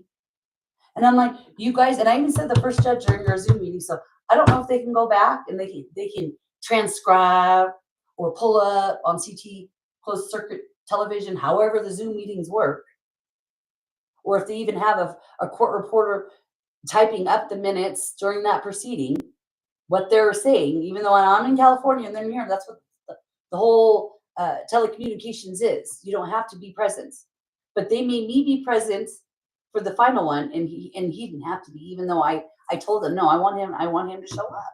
I want him to be here because I do want to ask him questions in person. But see, he knows I read people and I get energy. He's like, oh no, I can't be in the same room with her. I got to be fucking 525 miles away and not look her in the eye because she will. And the poor judge and the poor attorney don't even know. And I'm like, you guys don't even know. I've already tried to warn Danielle in your office, Anthony. I had some stuff I needed. And you could have took it and then acted like you never even got it. But for you to block me and block me and block me, and I'm just trying to say, hey, I just want us all on the same page. Because like I said, I just wanted to be there. And you guys want to pull some crap in the background? Now you guys don't get none of it. But the fucking feds have it.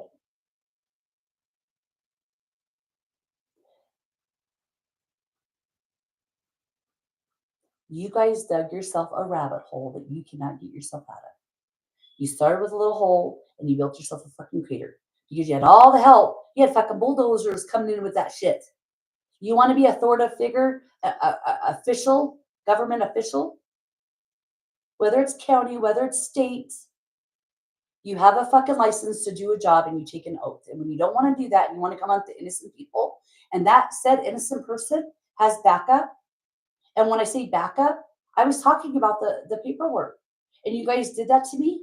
God made my little third eye a little bit stronger, a little bit more in tune to the point where I can scare people and read their minds, finish their sentences.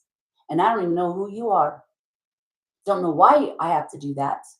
And it doesn't channel through me, people. That's what's so awe and fascinating about, I blurt out stuff. I'm like, I don't even know why you did that. And it's embarrassing sometimes. Like, why would you say that to that person? And you find out 2 days later, that person needed that little giggle, that little ha-ha moment. It didn't make any sense to you, but it made everything to that person. And God is using you. And just go with the flow.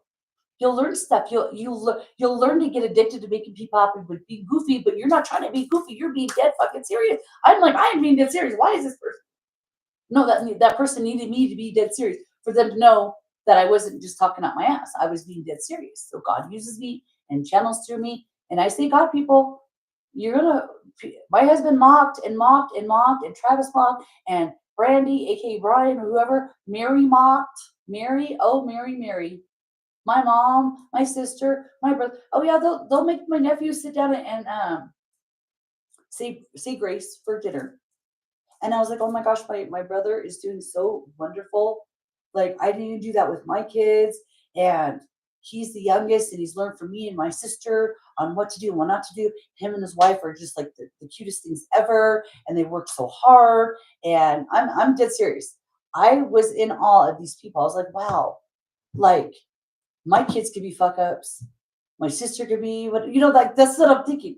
But the next generation on this side, they might have it going on. And give them kudos for trying their little butts off, doing what's right. Oh no, they're the worst out of them all. Phony balonies, PT moms and PT dads that ever could do some awful. You're like, oh, I would never come step foot in your house again. You got too much. You got too much deception and too many laws broken. I'm just gonna say it like that. I don't know how else to put it. So you can be phony baloney because you have a nice truck and a nice job, and the same thing with your wife.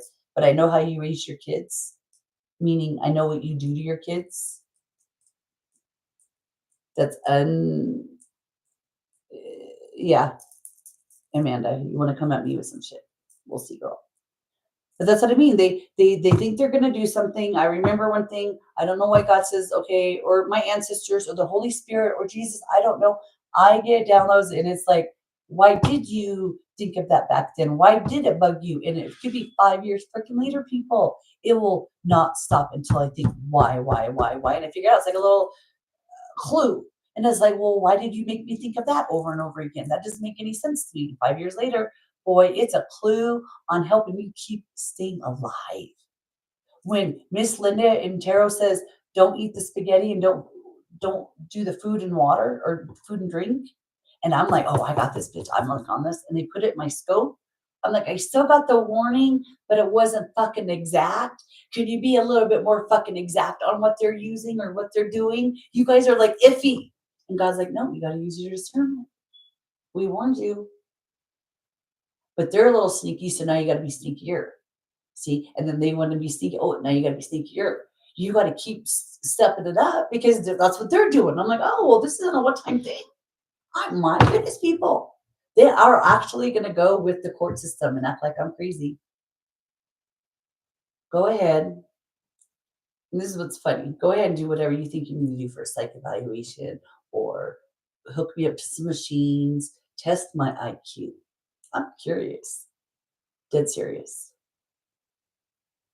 And like I said at the beginning of this conversation, lifetimes of information, lifetimes of trial and error. Y'all didn't know who you came after. When I say I'm spiritual and the attorney wants to act like that, and I'm like, yeah, well, and you want to come at me with because I smoke pot and I'm spiritual for a divorce proceeding because my husband sold hundreds of thousands of dollars and he attempted to help kill me, and we're not going to bring any of that up. I'm like, fine, I'll add you to the little. This is what I say. Daddy's going to play bowling, and everybody gets a little pin, and on that pin, he ever gets a number, and he's lining everybody up, and he's keeping score on the little scoreboard we don't like to do.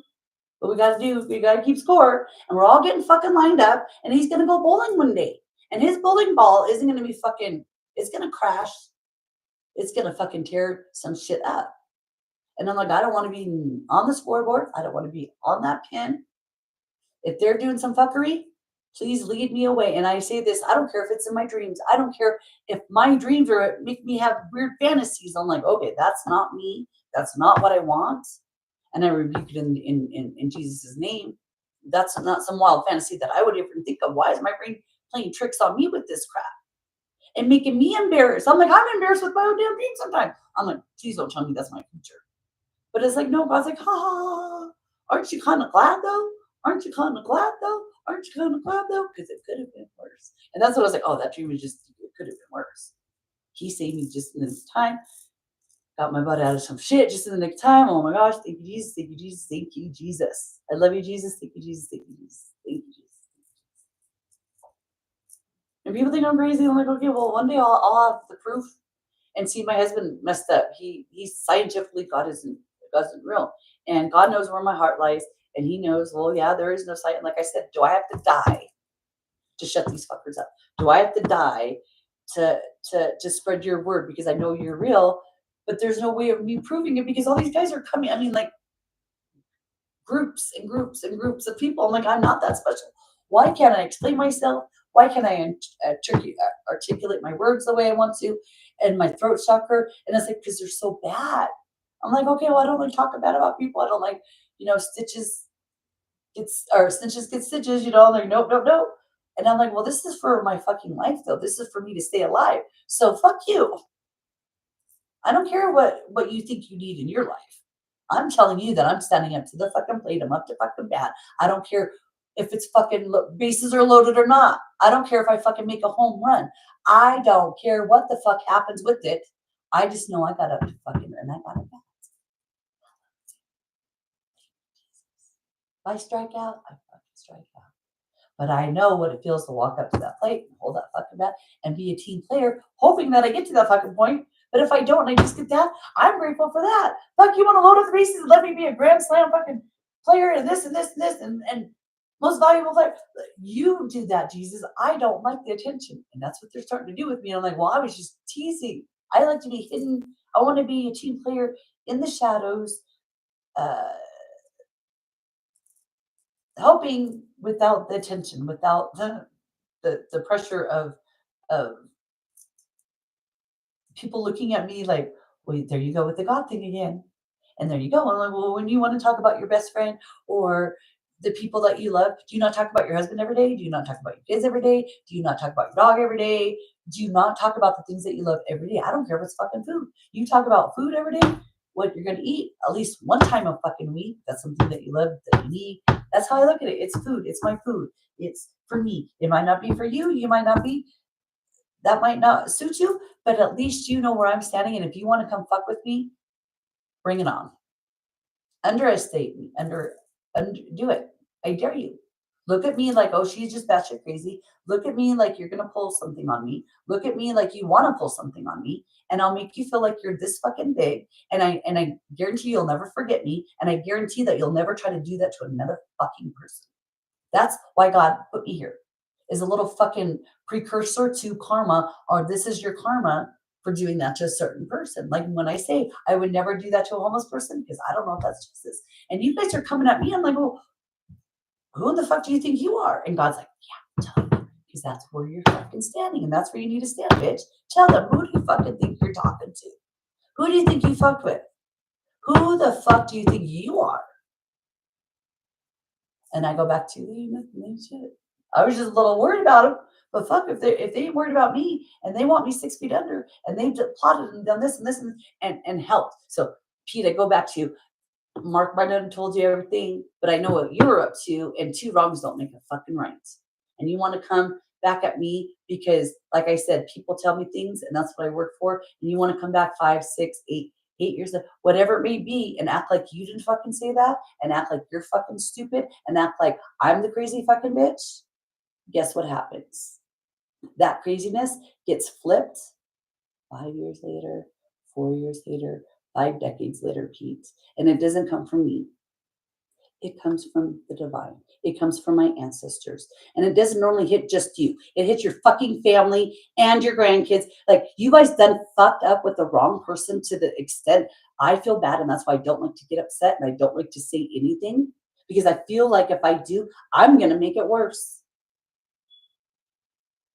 Isn't that some fucking shit? To tell the world and mean it wholeheartedly that you're scared to wish any harm on anybody because they might get it. That's how fucking dialed in you are. And it's instant, and sometimes it's not, and sometimes it's right when I get out of the way and I'm somewhere else. And everyone wants to come at me like I'm fucking crazy. And half the time I don't even know what's going on, half the time in the background. Like I said, I'll get little downloads. I'm like, oh well, if that's what's going on in their life and that's what they chose and that's the karma that they're reaping. You sow your seeds, people, and there's a time to harvest, and you didn't fucking sow them and you fucking truancy, ditching, I don't know what you guys call them, oversleep, you did whatever you fucking thought you needed to do. Don't come at me because my fucking fields are fucking loaded up and I'm gonna make some money off this shit now. I'm gonna be able to hire people to help me on my fucking fields. I'm going to make it right for everybody. I'm not going to fuck a single person. Ooh, hell no. Mama's got plans. And like I said, there's the Verizon and there's the Apple Mart. So there's Barstow. There's so many people that God and me are taking a look at. And we're like, and people are like, oh, you're going to be able to sue this person. I'm like, do you guys know Mark? Do you know Grammy? Do you know Jeff? I'm not even worried about you guys suing you guys. I'm worried about the bigger fish to fucking fry. And once I get that money, then that's where you guys are going to play into income when I have the money for the attorneys. Because everybody's going to be fucked. Everybody's going to be, nope. Phone records. See, Gloria and Aaron, they taught me good at the desert science, acting like you were the bail bonds and whatnot. Keeping track of money, what people owed. Okay, you still do this. Okay, you didn't pay us. Well, now we got to act like we're creditors. And guess what we have? We know where you were. We learned it all. This over fucking t-shirts or the bail bonds or secretary or over soccer uniforms. I had to act like, oh, well, you got to play detective. And this is what they made me learn with my own fucking family, with their business or with their own shit, because they wouldn't be honest. And the state's coming up because Aaron ain't paying his taxes at Desert Signs. And And they're lying to me. I'm like, oh my gosh, you guys are you should not have to lie to me. But I tell on people, sometimes I don't even need to. And everybody knows, don't tell Shannon because she'll tell on us, she'll tell on herself. Because she cannot help herself. Even if she thinks she's helping, be sly. But yet when it comes to my own butt, I was like, I don't even mean to lie. Like I said, stuff comes out of my mouth. And I'll say, why did I say that? It wasn't right. And it was protection from the divine. Could you imagine me saying, I misspoke. That was a lie. I didn't mean to say, I meant to say one time, and it came out multiple times. And I'm like, well, that's a lie. Why would I say that? Because that's not the truth. And it irks me. I'll go back and I was like, oh, but it did. I just forgot about that other time. And I forgot about that other person. And now I forgot about that other. Oh, I didn't know. They knew what they meant to say to make it stick. Because if you'd only said it the one time, it would have just kept happening. But because you put your foot down and you said this keeps going, and I'm demanding some freaking answers on what is going on. And I'm not going to keep doing this. I'm too old for this, people. You should be acting like you're too old for this. We are not in middle school. We are not in elementary school. We're not in high school. We should have learned our life's lessons at 5 and 6 years old. And we don't. We do, like I said, we think we have to have this, we have to have that to be happy. And we have everything we need. And then we just go and fuck it all up. And then they want to start pointing fingers because their plans didn't work. Or I outsmarted them, however you want to look at it. And it was just God saying, girl, like, you can't trust your mama. You can't trust your sister. You can't trust your daughter. You can't trust your son. You can't trust any of your exes, even ex-friends. And here's why. And I'm like, hey, it was that bad, hey. I would have never thought that of them. And I'm still in awe. And I go back to, I don't have to deal with you guys no more. I gave you guys to God. I pray for you.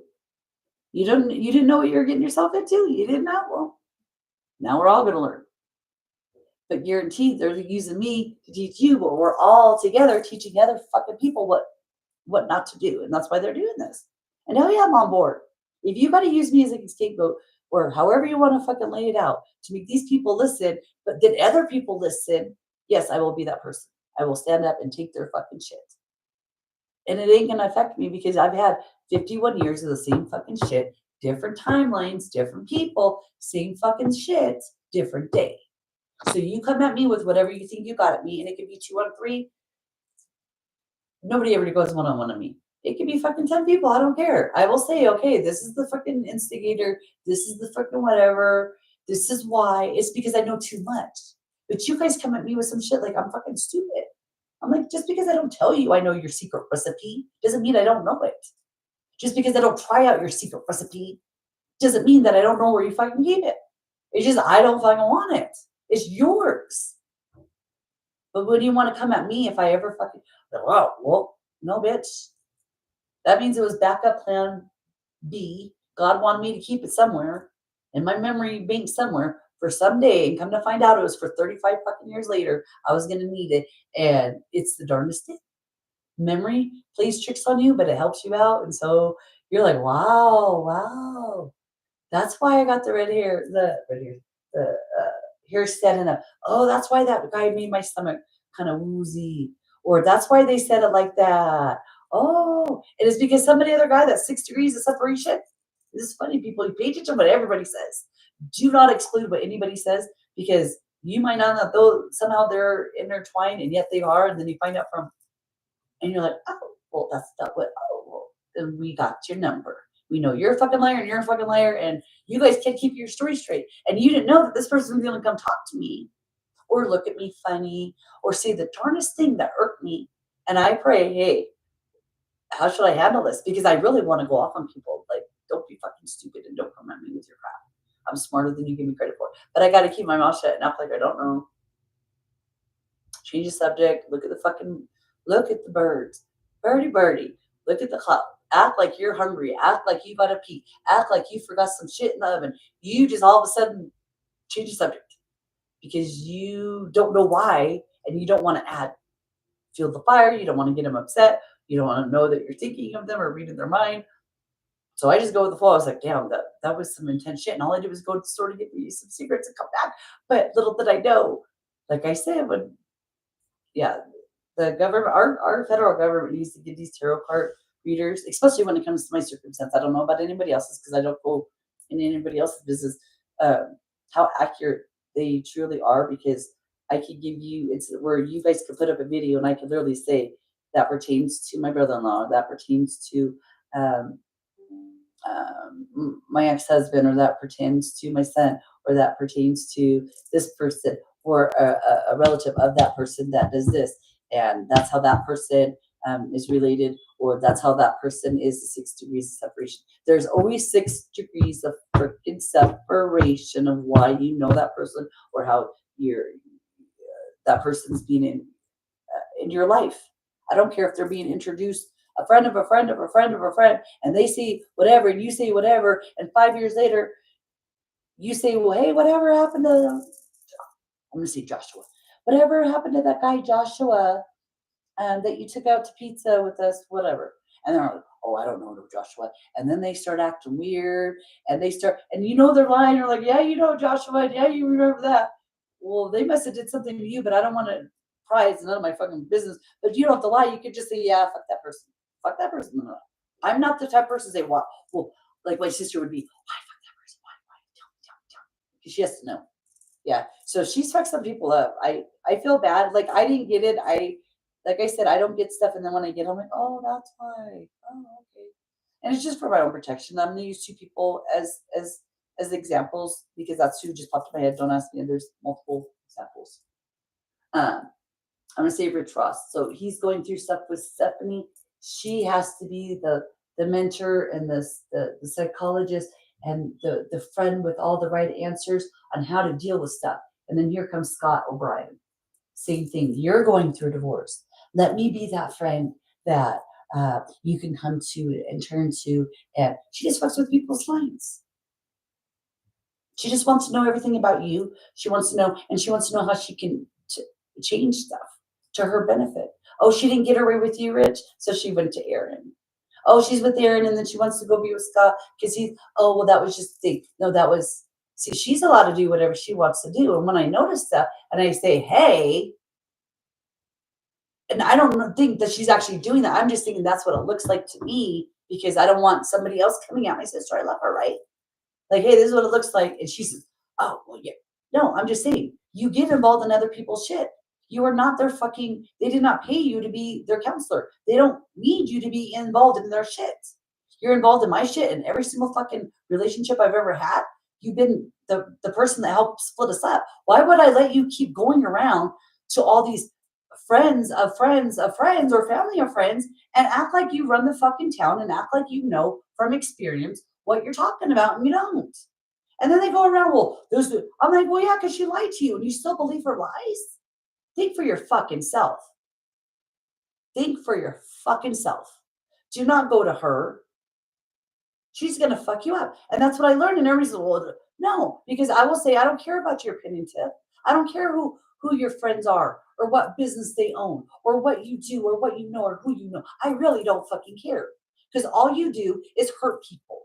And I don't want to be no part of it. I don't want to be affiliated or associated with anybody that's like that. Whether you're my fucking sister, my friend, my mom, it does not fucking matter who you fucking are. I don't care if you're a fucking trillionaire and you are my boss and I need my paycheck from you. And I'm going to be on fucking Skid Row if I don't listen to you. I will be the first person to say, you have got some fucking nerve. Take my last paycheck and donate it. Let me show you what fucking true donation, what a true contribution would feel like. I don't have nothing to give except for that, and I'll still walk on, bitch. And you will fucking nah, nah, nah, nah, nah. No, it's just to show you I don't fucking need it. You want me to need it. You want me to have it and then take it away. And that no, I just learned this is how I learned. You don't fucking have it. You don't need it. When you do get it and it gets taken away, no sweat. You have your dream car that you paid cash for, and God makes you stop because you don't fucking have food in your fridge. Well, I put the miles on. I got safe and sound. Thank you, God. I got to hear the engine. I got to fucking name my little app thing, whatever. I got to act like I was Queen Bee again. And I go back to, okay, well, I don't have the car, but it's a good it's because they were fucking with my car and they're gonna do something to me and is it worth your life? So I go back to anything worth your life. Is it really you can't take it to heaven, you can't fucking do I mean, I can donate my car, but you know what I mean? He's like, would you rather die driving that car? Do you love it that much? No. Even though I know I'm protected and I don't think anything, there's always that chance, people. And I'm like, no, if you're coming to me and you're giving me a download and you're giving me the sick feeling that somebody might be wanting my car, whether it's just to steal it, people, not even to hurt me, just to say, I need your car for money because we're that fucking ghetto and we're going to take your nice car and we're going to do whatever with it. And I get the download and I need the money. I'm like, you know what? I'm just going to fucking sell my car, keep my money. Now they can't steal it from me. Now they can't harm me in it. And yeah, I didn't actually need all that money, like all of that money, because I needed a car. But by God, that was God's plan, and He's going to make it better. And I didn't know I was going to really need that money to get by it because my husband, like I said, he's been around for over a year with this divorce. So thank goodness I sold my car. I was like, oh well, I don't need your fucking shit. I don't need your shit. You want to come at me with your shit? I don't need it. I will figure out another way, another plan. And no, that doesn't mean prostitution or selling drugs or going on YouTube, doing stupid tricks. I don't know. They're not stupid tricks, people, but some of them are. I don't know. I just know that if my power goes out, then I just tough it up. I was like, okay, well, I got food. I know how to fucking act like I'm camping. I'll be clamping. I will have everything in my house that I need, but I can't use certain things because of the power. What can you make work without the power, Shannon? What can you do? What can you? And I'll still fucking eat like a king. I will still fucking be appreciative. I will be fucking hot as fuck when I don't have any hair and blah, blah, blah, blah, blah, blah. But I know I can get in the fucking cold ass shower and act like a little kid and go in my pajamas and be better, wet from head to toe and go jump on my bed. If that's what makes me sleep and I know that's what's going to work, I don't give a fuck. Let my neighbors think I'm fucking crazy. Let them fucking think whatever they want. I'm the one sleeping good. I don't care what they think. Don't care. And if you want to come at me with some shit and I figure you out, don't get mad at me. Because I don't come at people that deserve it. I don't intentionally try to make people feel stupid or insecure. Sometimes it's like I said, it comes from somewhere and it's just a basic answer or question. And to me, it's no big deal, but somehow it triggered you. And I'm sorry. It's not really like I'm trying to do any of that. Because if I do what I see, then I'm the one that's I feel bad. That's not what I meant. That's the context I meant it in. Sorry, blah blah blah blah blah. But they'll hold it against me, and that's what they got. They got to have something on me. Like I'm as perfect. I'm not. I'm like no. I just don't go around fucking people. I don't go around fucking people over. If anything, I try to help, and if they don't want my fucking help, they don't have to have it. And I'm not going to be up in their shit like my sister is, pretending to be, the best thing ever for everybody. For everybody, I'm like, wow, you just know, and you're so. It's like who you know, what you know, Tiff. You just got it going on. But why are you so stressed out? You need to chillax and get a massage. You need to take a chill pill. You need to do all the stuff that you're preaching to everybody else. I'm like, well, I don't want you to blow your top. And when I say something, she's acting like I did some shit to her. And I'm like, no, I was just, as a sister's point of view, being an older sister, and you're just, too much sometimes, and you take it out on people. I just sit back saying, is it really worth it? Is she really wanting to, she doesn't see herself like this. So let me give her a little pointer. Like, you just need to tone it down just a little bit, Tiff. Because she gets embarrassing and she don't even know it. So now I'm just like, you know what? You're a fucking grown ass woman. You're going to get mad at me just like my mom did when I tried to help her clean her fucking room. You're going to get mad at me when I just say, hey, just calm down a little bit. No. I give you some examples, so many examples. And I was like, that's just how she is, and that's what she wants to be. She wants to be seen like that. So how is she going to change, and why would she want to change? If that's what she's been working her whole life to come across as that boss bitch that's, well, I asked for that seat, and the reservation I asked for was that seat. And then have the nerve to ask that waiter to go tell those people to move because that's the one she reserved. First of all, it wasn't your birthday, bitch. It was my birthday. And I don't care where we sit. We just get to eat and enjoy it. No, you got to ruin it with your fucking attitude in your mouth. Well, this and it's all about being seen and who you are. And I read you the whole fucking time. I was like, my kids were like the same way. I was like, you know what? She can keep my kids and that big old fucking tomahawk thing that was over the top. And she can keep this and she can keep that. I will never come back to this restaurant with her again if that's how she's going to. And that's how I feel. It's like, She's my little sister, but no, I don't have to eat with you. And yes, it's my birthday and you're trying to be nice, but you ruined my day, bitch. What, I want to go with you again? No, learn my lesson. You guys go and bring me your leftovers, and I will mac out and get my belly full and be grateful as fuck that I didn't have to sit with you the whole fucking time and be embarrassed. And I could just be sloppy and talk with my mouth. I don't know. And it was a fucking nice place. I'm like, why do you gotta be like that? I don't see you being like that with your fucking friends. And if you are, and your friends are being like that, then you guys more the fucking mirror, stay the fuck away from me. That is not how you act towards another person, especially a server on a night in a nice restaurant, acting like you're the fucking owner and you're the undercover boss. You want to act like you're the undercover boss everywhere. I mean, she goes around up and down Main Street. That person has 2 flags or 3 flags, and we don't. I'm calling the city of Barstow, and I'm telling on these people, and she does it right then and there. I'm thinking, no, she's talking about like down the road. Oh, she's gonna calm down. She's upset about stuff. Oh no, she pulled her a little bit over, called whoever because she knows people, and starts bitching and moaning about their crap. And that's all she does. I'm like, okay, now that I know that I got the download and I know that this is not going to stop, I just walk away from you and act like I learned my lesson and love you. Wouldn't want to be you. Please don't invite me to my mom's funeral. And I mean that wholeheartedly with love and light, though. I don't want to be there. Or your funeral, or my niece's funeral, or my ex-husband's funeral, or my daughter's funeral, or my son's funeral. No funerals for you because that's what I choose. I don't like funerals to begin with. But why would I even chance the fact that I've gotten my way as far as not having to be around you and feel that negativity and the cruelty that you guys project on every aspect of your life, every aspect, and I choose not to, and that's just going to amplify it.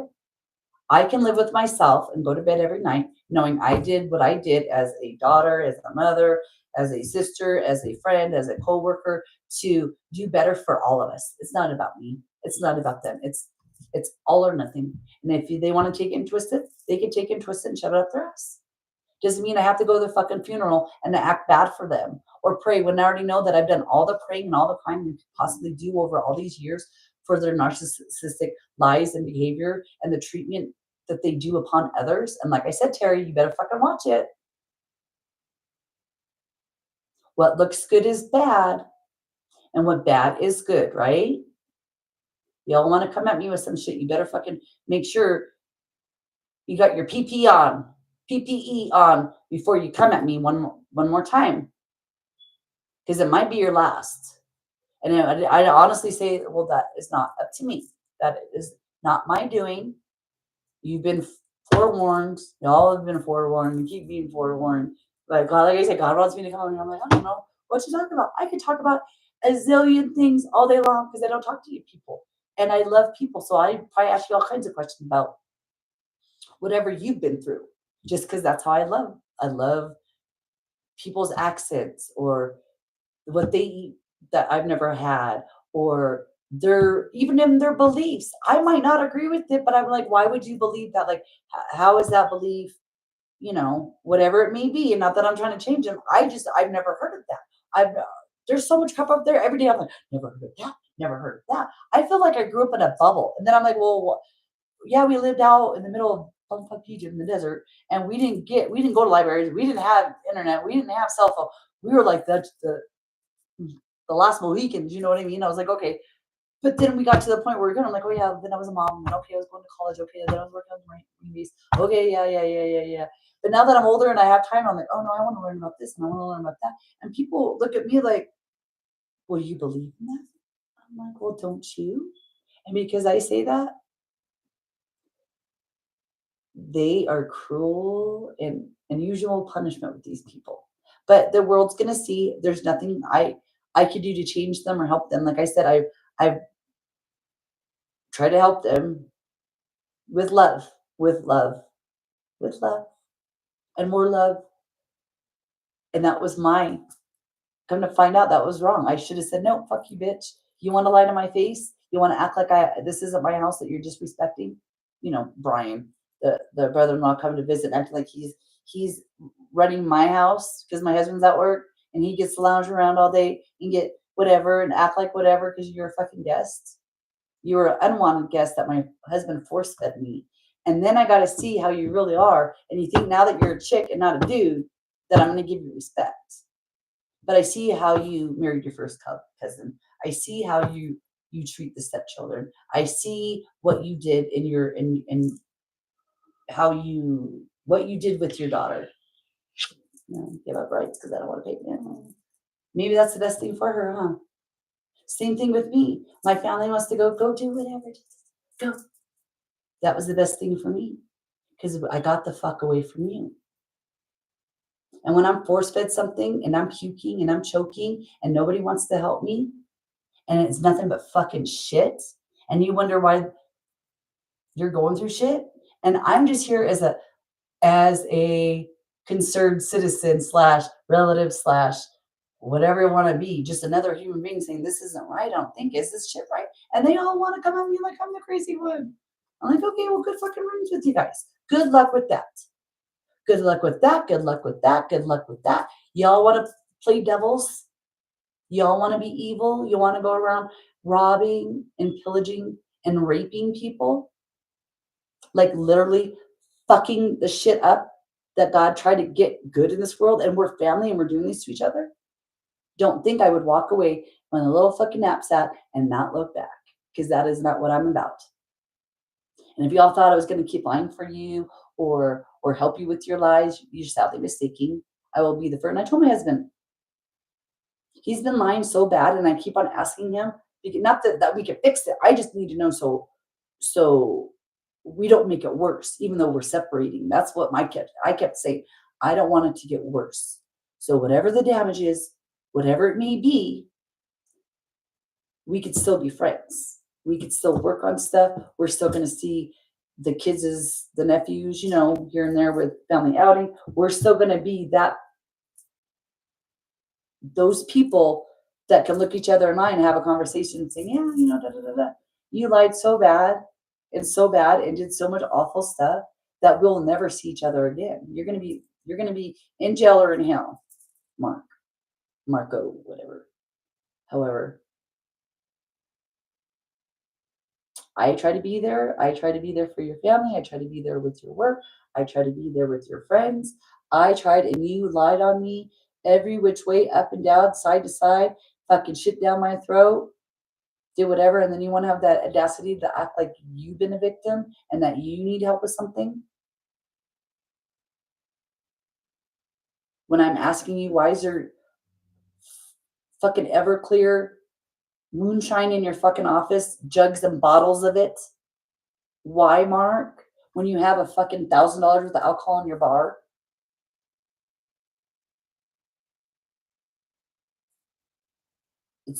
It'd be like having toilet paper. And the toilet paper goes into the bathroom. But yet you keep it on top of the fridge. And your wife says, hey, why don't you take that toilet paper and put it in the fucking bathroom? Because that's where it goes, right? And you say, I was just given that. A friend of mine from work just gave me that. Okay. Not that he's agreeing with you, not that maybe I should. No, he wanted there because it was easy access. He didn't have to get up when he's drinking and he's hiding it. And I'm not getting it. I'm like, if you have all this, why wouldn't you add to your collection? And if you're showing it off and you're presenting this as that, why wouldn't you do it like that? And then I knew, and when I asked him, no. Yet he's telling everybody that I'm drinking, and I'm like, it makes me sick, people. I smell alcohol, I'll get a headache, and I don't even have to put it on my face. That's how bad of an alcoholic I was. To smell it, and your stomach turns. You smell another alcohol, and you go, oh, fuck you. And my husband wants to come at me with that on his breath as he's drinking. And I'm like, hey, you're making me sick. Not sick as I don't like you. I mean, physically fucking sick with the whiskey that you're making me taste on you, Jameson, whatever. And he gets all, I'm gonna go in my truck and I'm gonna go pout and be drunk all by myself. And then goes and goes to California and says all this stuff about me. I was like, okay, whatever. I'm not gonna worry about these people. I'm probably not gonna see them again. That's what I wanted anyways, but you made it a fucking point to include everybody. Well, now I gotta go fucking be testifying on people and their dirty fucking shit. they shouldn't have been doing that they lied to me about, and I knew that they were lying. I knew what they were lying, and I knew they were lying. And I just said, okay, if you say so. And then you get another person to say just a little bit twist, a little bit different. Like she's not, we're going to confuse her. I don't care what fucking tax consultant you have, whether he fucking retired and sold his business and moved out of fucking state, and somebody that's the friend of the family now is helping you out. If I call bullshit on him and on this person, it's you that's doing the bullshit, Mark. It's not them. You caused the chaos, and I was trying to stop it, Andy, with a few questions, Andy. But if you want to go play along and be under Tiff's fucking skirt or Frank's fucking trousers, or maybe he wears a fucking skirt, none of my concerns. Go be somewhere where you need to be when I'm asking you what's going on with our taxes. My name's on the fucking shit you're sending me from said business. You want me to sign it so my husband's happy. You've been the godmother of my niece for 21 years. You've been at how many graduations, how many birthdays, how many celebrations, how many cruises, and I asked you about my taxes and you don't want to respond to me? Hell yeah, I'm going to contact the IRS under duress, because now you're playing fuck along with all them other fucks that have already played fuck with me, and I got to put a stop to it somehow. And I warned Mark, and I warned, and and he thought he could send you, poor little Amina, Andy. Now you're in the fucking mix, and now I'm after you, and this has been going on for what? How long now, Andy? And still no response. How professional is that? And again, I go back to, you want to put my name on some shit that's fraudulent and act like I filed taxes when I didn't? You want to put some shit on me where I wasn't there and wasn't doing any of it and actually gave it to you under duress, like fucking under duress, signed it under duress because there was nothing on there that was correct. I'm not putting my name on there. And, oh, well, it's because, Frank. Do you know that, does Frank know that you put him underneath the bus there, Mark? He's a retired tax consultant. Yes, he's a friend of the family. Yes, he's M7. What the fuck ever. But you're dealing with Andy during this tax season. And when I'm asking you what's going on with this tax season with Andy, you're bringing up fucking Frank shit. What Frank told you fucking probably 15 years ago that does not apply to you now. If you want to lie now, you need to talk to Andy about the lie now. Not what the pretend lie that you're trying to get fucking Frank involved in 15 years ago and you're fucking pulling the shit fucking now. Hell yes, I'm contacting the IRS and the cybersecurity on my fucking phone through the feds. Every fucking time I have to change my phone number, by the way. Every time I fucking have all this weird shit that doesn't come from me, Brandy, the Amazon orders, Brandy, Indaggett, Brandy, Beckett, bitch. Don't act like I fucking didn't see your shit, and don't act like I fucking don't have a fucking catalog. Not only in me or upstairs, which you do not fucking believe, but you will. You will have no fucking choice. Along with your mama and your brother and your other brother. You're all fucking sissy lalas. Y'all fucking lie. And you're all, like I said, are either going to jail or hell. And I hope you just go to jail and pray your little butts off, and then you end up not going to hell. That's my game plan. Go let them learn their fucking punishment. Everybody needs to learn their fucking lessons. But please don't let them go to fucking hell. God is my witness. I might not like you guys, and I might not agree with you guys, but I would never wish anything on anybody. And every time I get hurt, I'm like, I would never wish that against my worst enemy. And it's not because of this karma shit, people. That's just me naturally would say, God, this sucks for a person to ever feel this, or it sucks for a person to ever have to worry about this. And I don't care if you're from fucking Egypt. I don't care if you're fucking from the high desert, bitch. You fucking were born naked. You bleed. You need food every day. If not, you can get fucking sick from it. You ain't that fucking special.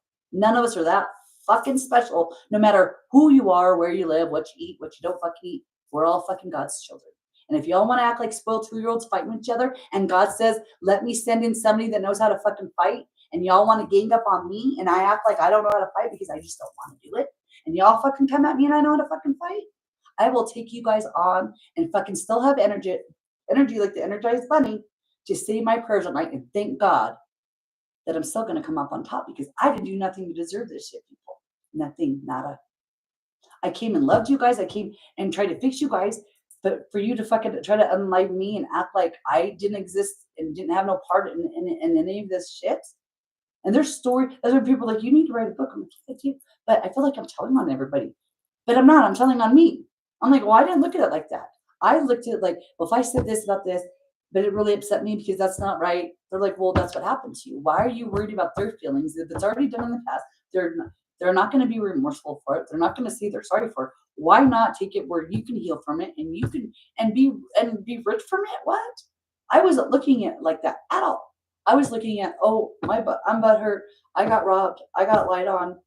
And instead of twisting it, saying that gives me more energy and more to get up every fucking morning to make sure that what I have to say is going to be heard, whether it's through God, whether it's through a prayer, whether it's through a poem, whether it's through me fucking dancing my little butt off on the dance floor, and I'm letting my spirit be wild because it's been boxed in and locked in, and I got the lucky fucking key, and I got blessed with the right. Get in and get the fuck out of there, girl.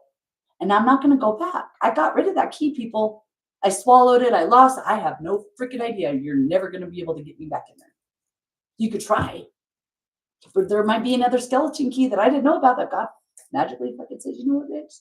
We're going to get this shit done in real time. You want to, people don't, they say, oh, you know, witches and this. This is what funny. I got to let this here. So everybody plays, you know, points the finger. But I go back to, if you light a candle on a birthday cake, you're a witch. If you plug in that blow dryer and you use it to blow your hair, you're a witch. If you get in a car that only pushes in or drives whatever, you're a witch. If you go to your thermostat and you adjust it to fucking make the temperature do whatever you need to do, you're a witch. If you put food in that fucking fridge and it keeps it cold and all you have to do is make sure that you pay your electricity bill, if you could turn on a fucking tub of water and have it magically fill up in hot water and you don't have to fucking do a fucking thing to make sure it works, you're a witch. That's how I look at life. Everything is magical. And if you want to come at me because I'm grateful and I'm like, no, I haven't had this and I haven't had that.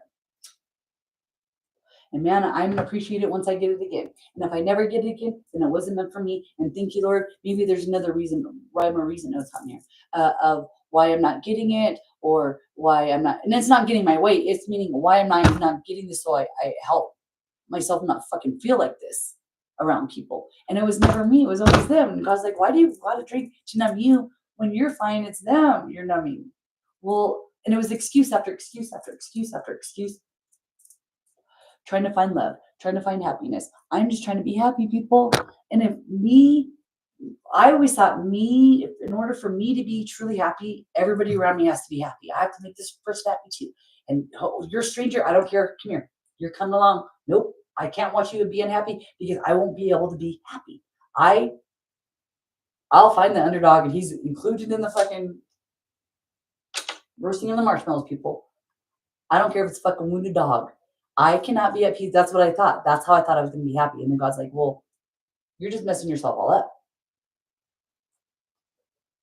You're so sick and worried over these damn people that don't even give a shit about you or themselves. That's the kicker. If you don't give a shit about yourself, that means you're not ready to be fixed, or you choose to. You don't want to believe in God. You don't want to believe in God. I wasn't born with the purpose to make sure everybody gets to heaven. And that's how I was taking this. Like, oh my gosh, and there's this person, and then there's this, and there's this, and there's this, and there's this, and there's this. And it was just all this evil in the world. And I'm like, I can't stop no fucking evil. I'm not gonna, what's the word I want to use? I'm not gonna tag along, and I'm not gonna add to the evilness, and I can't stop it. So what do I do now? And God's just like, okay, well, we'll see.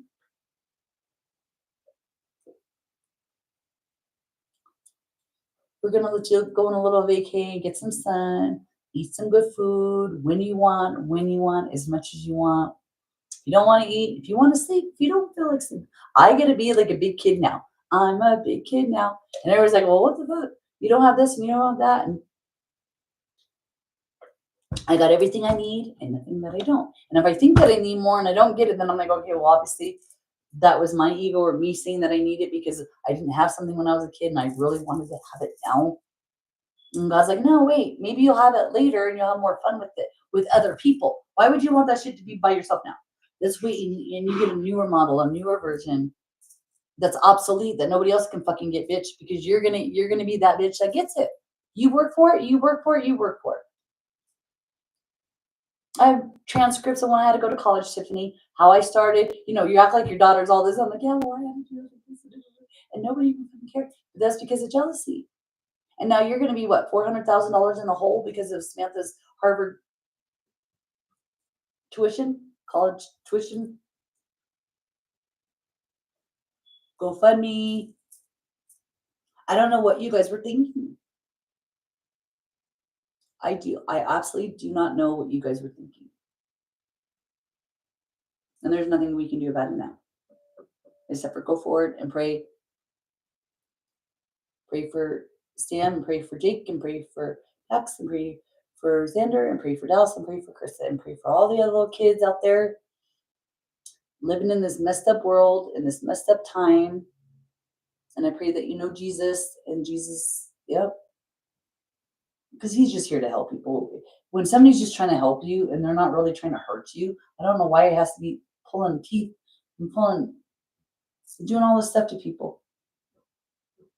As I said, when I say there's so much evil, there's so much access, there's so much,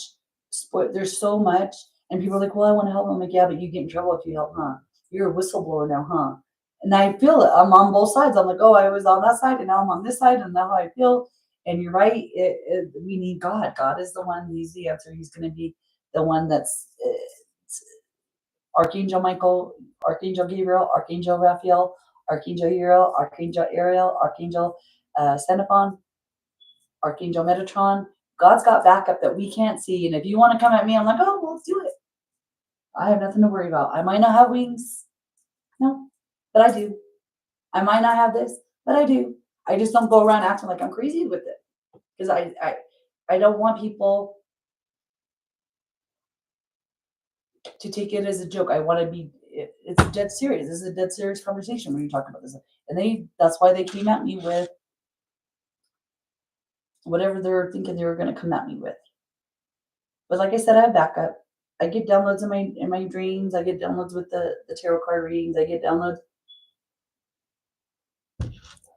with songs, and I can't explain it. And then I listen to the song, and I'm like, oh my gosh, I never took the song to it meaning that. I always reference it to it meaning this, and now I got two meanings. And that's why I love to learn. I'm like, oh, I always thought about that. Oh, it could be this too. Oh, well, oh, well, that could be scary. Because I always thought it was like this and that we're being mellow. And come to find out we're being evil with each other. And stupid me, something's got to change. What can I do? God's like, just back the fuck away from them. Let them see with the shit that they started. They're going to have to finish it. They're going to have to clean it up. They're going to have to answer to the Most High. They're going to have to answer to the law. They're going to have to answer to their family. They're going to have to answer to their friends. They're going to have to answer their shit to themselves when they look in the mirror and try to sleep at night. I didn't do nothing to deserve it. They know it. And I try to stop it. And they, like I warned my brother about karma and how we think about karma and how Eastern cultures think about karma. And again, I go by two. It's good and bad. I was like, oh, it's good and bad. It's not funny. It's good and bad. Karma can be good or bad. If you think about it, and you're just trying to help, but it'd be good or bad. And he looked at me like I was crazy. I'm like, okay, take the bad. Take the fucking bad side. Take the evil side, whatever, dude. Over whatever your reasoning is, or Tiff's reasoning, or Mom's reasoning, or Amanda's reasoning. But I'm learning my lessons. I've learned my lessons. I'm doing what I need to do for myself. And y'all can go get mine. I don't know. Go figure it out. I try to help. Time again.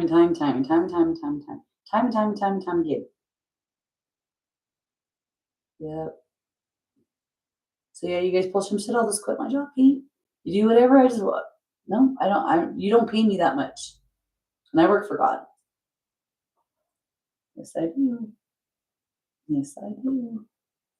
Everybody keeps saying your job, you don't work. I'm like, I know, right? I don't have a paycheck. I don't have a job title, but I am that boss bitch, and I do have money. Well, glory to God, man. He's gonna make sure all my steps. He knows I walk with Jesus. He knows, okay, Jesus, I'm going to you again and again and again and again. And they can be about different stuff for the same damn thing because I'm not getting it.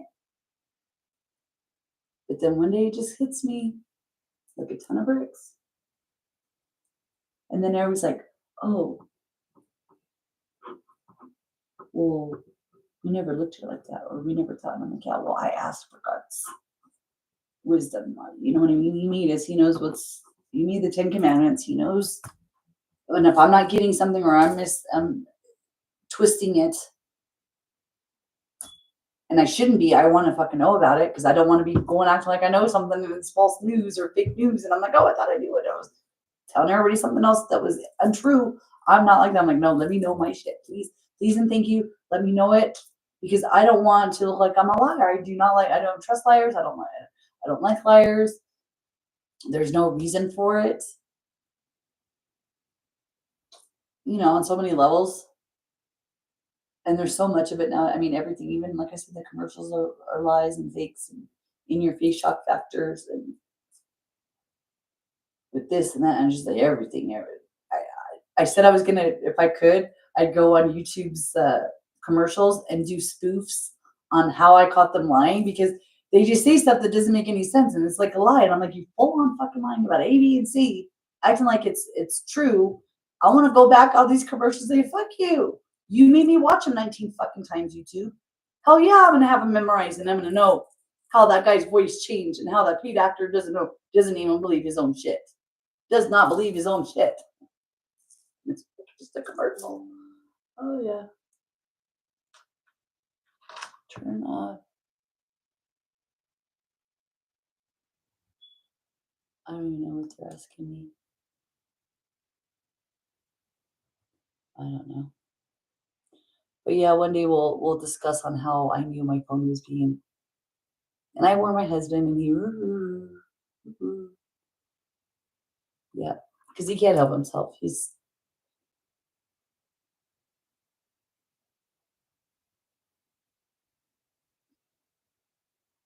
So I get disappointed, and then I get all butthurt, and I'm like, oh, why are you getting mad that he's the liar? You weren't lying. You were just trying to get shit fixed and go in the right direction. He just could not stop. And he's going to wonder why one day when he wakes up, what the fuck happened? I'm like, well, you're married to somebody and you love them. You think you'd listen to them and their advice on what is best for both of you.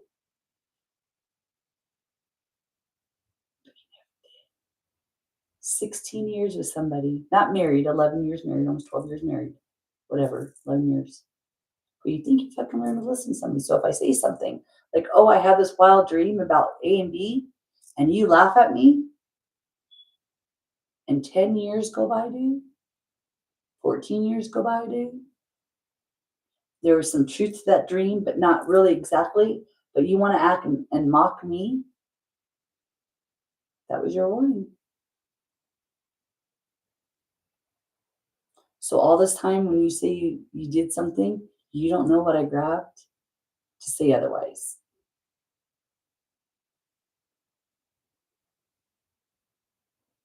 Try to warn your attorney.